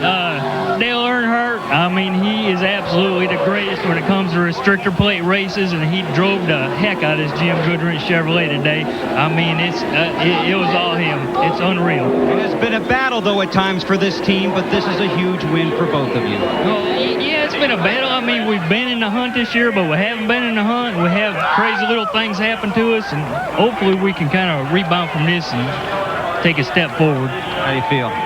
Good, real good. I'm happy. I'd like to say hello to my grandpa, too. Just got out of the hospital last week, and hope he's doing good today. Congratulations. Thank you. Well, Kevin Hamlin took over in mid-season last year as crew chief for Dale Earnhardt and takes him to victory here at Talladega. It's his 8th Talladega win, first since April of 1994. It's his first win since the Daytona 500 in February of 98, 101 races ago. And it is his 72nd career win. He is 6th on the all-time win list. Dale Earnhardt, the 7-time NASCAR Winston Cup champion, drives to victory here at Talladega. They stopped in turn 4 for the NASCAR officials to check the angle of the rear spoiler. They must maintain a certain angle, 45 degrees. If it's less than that, they will take the win away. As far as restrictor plate racing is concerned, it is 9th victory with the restrictor plate on the engine. He leads the active drivers in that category. He has won 6 times with a restrictor plate here at Talladega and 3 at Daytona. He also becomes our 7th driver to win in 9 races in 1999. And as we said earlier, he's going to be celebrating his 48th birthday this coming Thursday.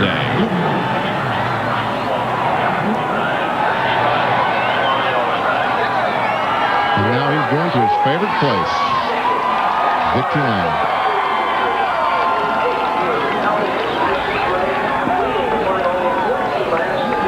Doesn't look like many have left, Bob, does it? I think they all want to stay and experience just a little bit of the celebration with Dale Earnhardt.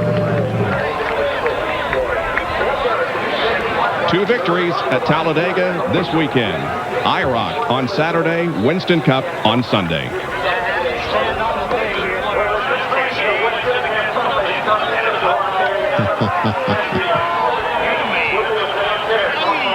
Wife Teresa leans in, gives him a kiss. And his daughter. There's going to be a huge round of applause, I have a feeling.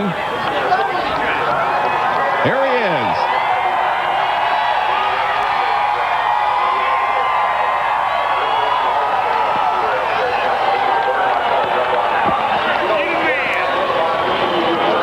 Down to our McDonald's winner circle. Here's Jerry Punch. Well, Dale Earnhardt climbs down off a good range Chevrolet. Dale, what a show. Congratulations, your 8th win at Talladega. Yes. I gotta get my breath. What can I say? These guys did a great job with this car, and it just, man, it was like, who was going to work with who and what was what, and Mark kept coming up there and helping me, and Jarrett kept coming, and I just kept working, and finally I got positioned, and I was wanting to lead, but I was going to be settled. I was going to settle for second until the last lap or two, but when they got to jumping around, I got out front, so just stayed with it. It looked like there were so many cars so even out there, Dale. Michael Waltrip had a strong car. Bobby Labonte had a strong ride. Well, there were, and I thought Michael and I could do something together, but I don't know, he kept getting hung out or you kept getting out of line, and it just didn't work. Bobby Labonte is the same way. Bobby and I were really good together, so there's just a lot of different cars that I thought was going to be great together, and we just never did get a chance to hook up. And Jarrett was smart enough to run with me, and he knew if he jumped out of the line the wrong time, he was going to run third or worse. So he just stayed there, and then there was nobody there to help him but Mark when they got to racing behind him, and that really helped us win the race, as they got to racing behind him, and they really couldn't mount a charge on us.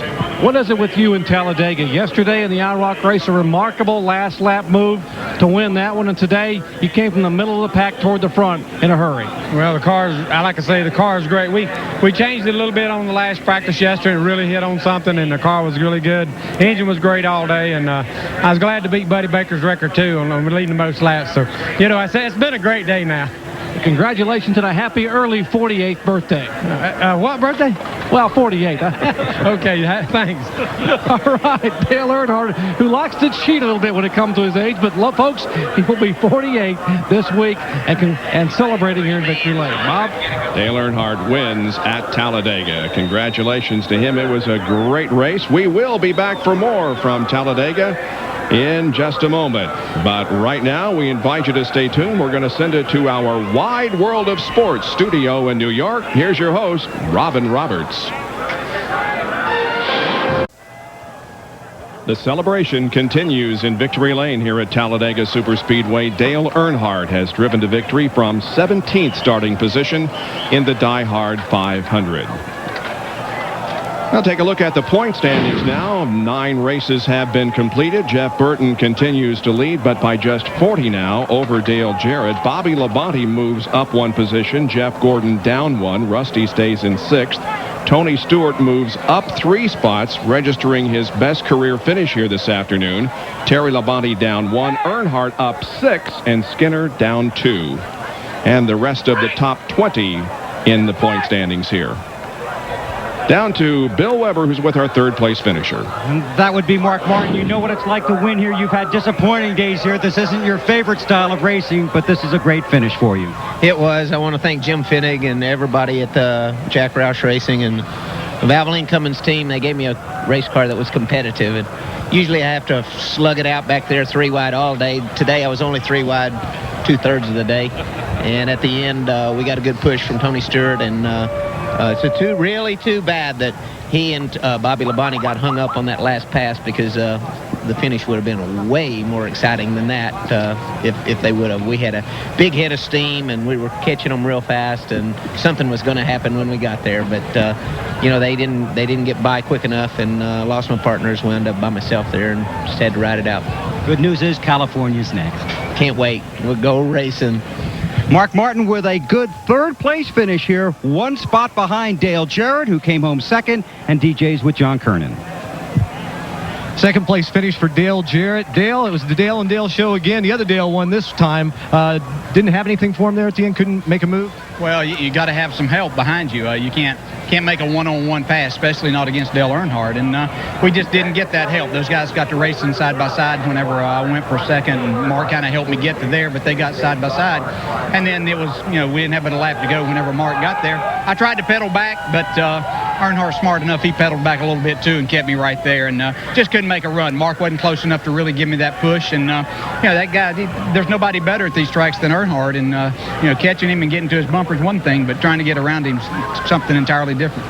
But a fine second place finish today for Dale Jarrett. Bobby Labonte started second, finished fourth, and Bobby, not real happy. You looked very disappointed when you climbed out of the car. It's Talladega, man. You just thought you were in the right place at the right time, and that was a hard 15 laps there at the end. But fortunately, we were able to keep the Interstate Pontiac back up to fourth. We had a good run all day long. We stayed up there most of the day, got back a few times, and got ourselves shuffled back to the front, just like you get shuffled to the rear. But we're awful happy after the last couple of weeks. We needed a good run like this, so we can't complain an awful lot. We got a couple tire marks in the car, but it's a whole lot better than the last 2 weeks.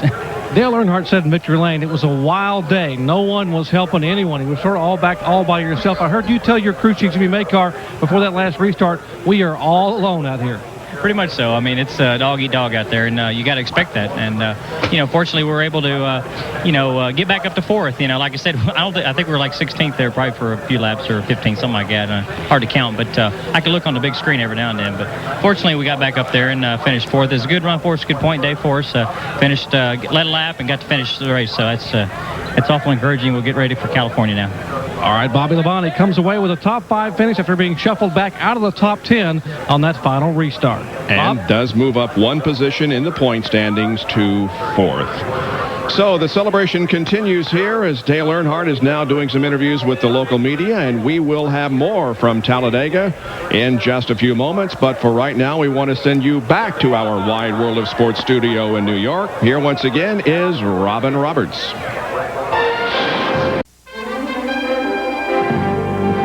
The DieHard 500 on ABC Sports.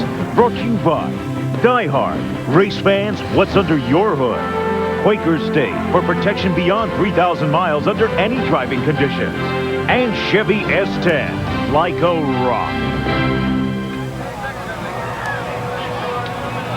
Dale Earnhardt continues his celebration in victory lane here at Talladega. Taste of the race telemetry has been brought to you throughout our coverage of the DieHard 500 by Brian Meats, the flavor of the South. And a reminder that we have more racing coming up for you later this week. Bud Pole qualifying on Friday on ESPN2 at 5:30. Then Saturday, the Auto Club 300 for the Busch Series here on ABC at 2 o'clock next Saturday afternoon. Happy hour coverage is on ESPN2 at 11 o'clock on Saturday night. Then Sunday, RPM Today is on the Deuce at 11:30. NASCAR Today on the same network at 1:30. ABC will have the coverage once again next Sunday at 2 o'clock of the California 500 presented by Napa. Jerry Punch is with our 5th place finisher. Well, I've got Tony Stewart, but I've also got a guy here talking to Tony, Mike Skinner, and both these guys had great race cars today. Unfortunately, an incident early on. Guys, what happened over on the backstretch? Mike? Well, they said Tony's got a run on you, and I was guarding the bottom, and I just kept coming down, and I didn't think he was far enough along there. And just, it's hard to see out that side of the car, and we just barely touched, and at that point, it's pretty hard. It's pretty hard to save a race car right there, and it's probably as much my fault as it is anybody's, because it's awful early in the race, and trying to guard that top spot right there was kind of stupid. I'd rather went back to 20th and come back, so we had a good race car. But like I told everybody from the jump street, Tony's a good race driver, and maybe he should have backed out. Maybe I should have realized that maybe I shouldn't have kept coming down. I'm not mad at nobody, and I don't really blame myself, and I don't really blame Tony. It was a racing deal. Tony? Well, I think we're probably going to team up and we're going to open up our own lawn cutting service because we mowed a lot of Talladega grass today. But it's like you said. I mean, I probably should have backed down. And I was afraid that if I backed down, there was a whole line of cars that gave me a push right there that were going to go by both of us. But the only way to get the experience is to go out here and do what we're doing. And that's part of being a rookie. I'm going to make mistakes too. But I mean, don't let this guy fool you. I mean, he's been one of the guys that when I've been down and struggling at places, he's been one of the first guys that's come over to help me. So that's why we're able to stand here and smile at each other.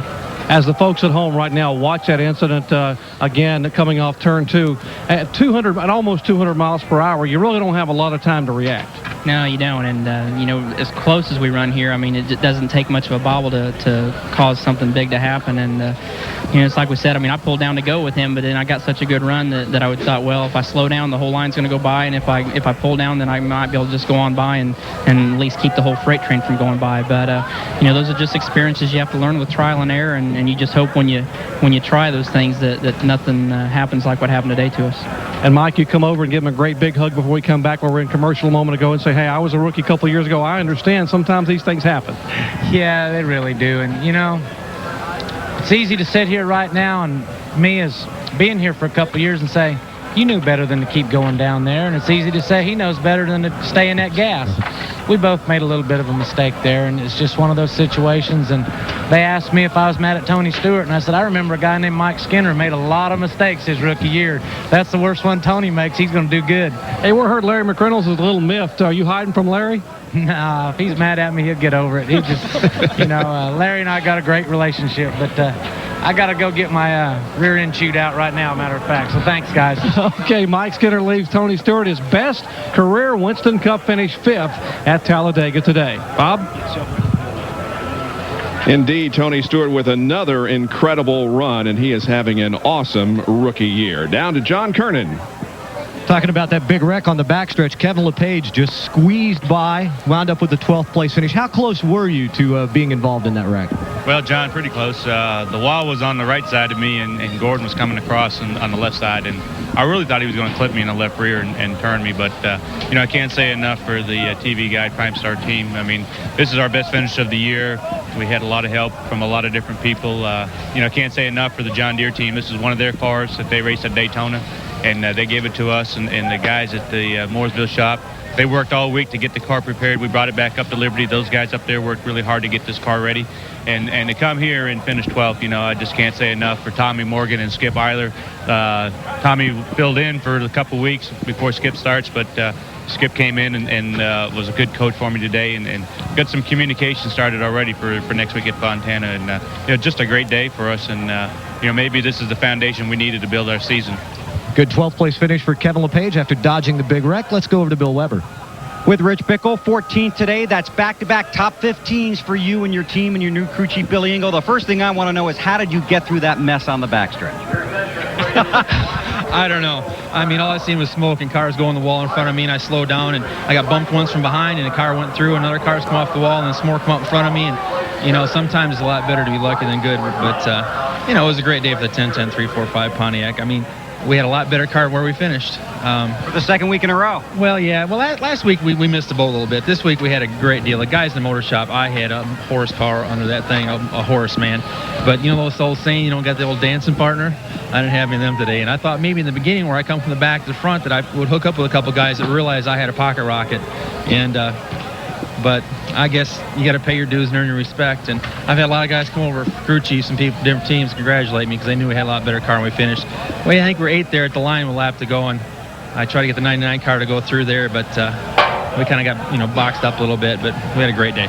14th, just 1.7 seconds behind the race winner, Dale Earnhardt. Yeah, the first 21 cars finished 3.18 seconds separated. It was a big weekend for Dale Earnhardt, and it started yesterday during the second race of IROC 23. Onboard camera, Rusty Wallace in the gold car, come off of corner number 4, and Earnhardt in red all by himself, or orange I should say, all by himself on the high side of the racetrack, drove around Rusty and everybody else and won his second IROC race of 1999.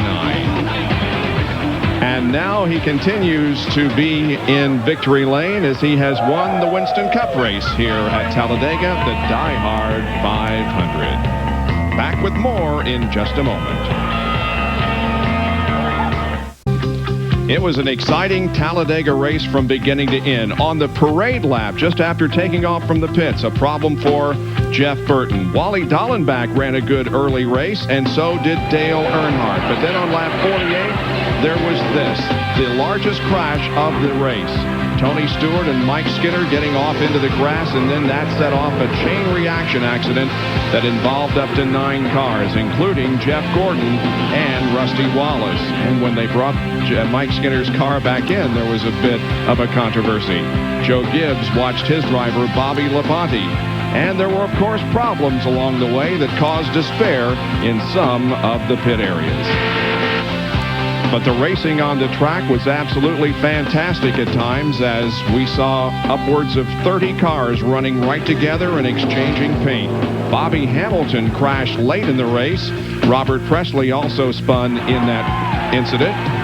John Andretti running well, but it was Dale Earnhardt, whose GM Goodwrench crew saw him cross the finish line first, and Dale Earnhardt wins his 72nd career race and his first since the Daytona 500 in February of 1998. Here are the results. The yellow arrows indicate those drivers that led a lap.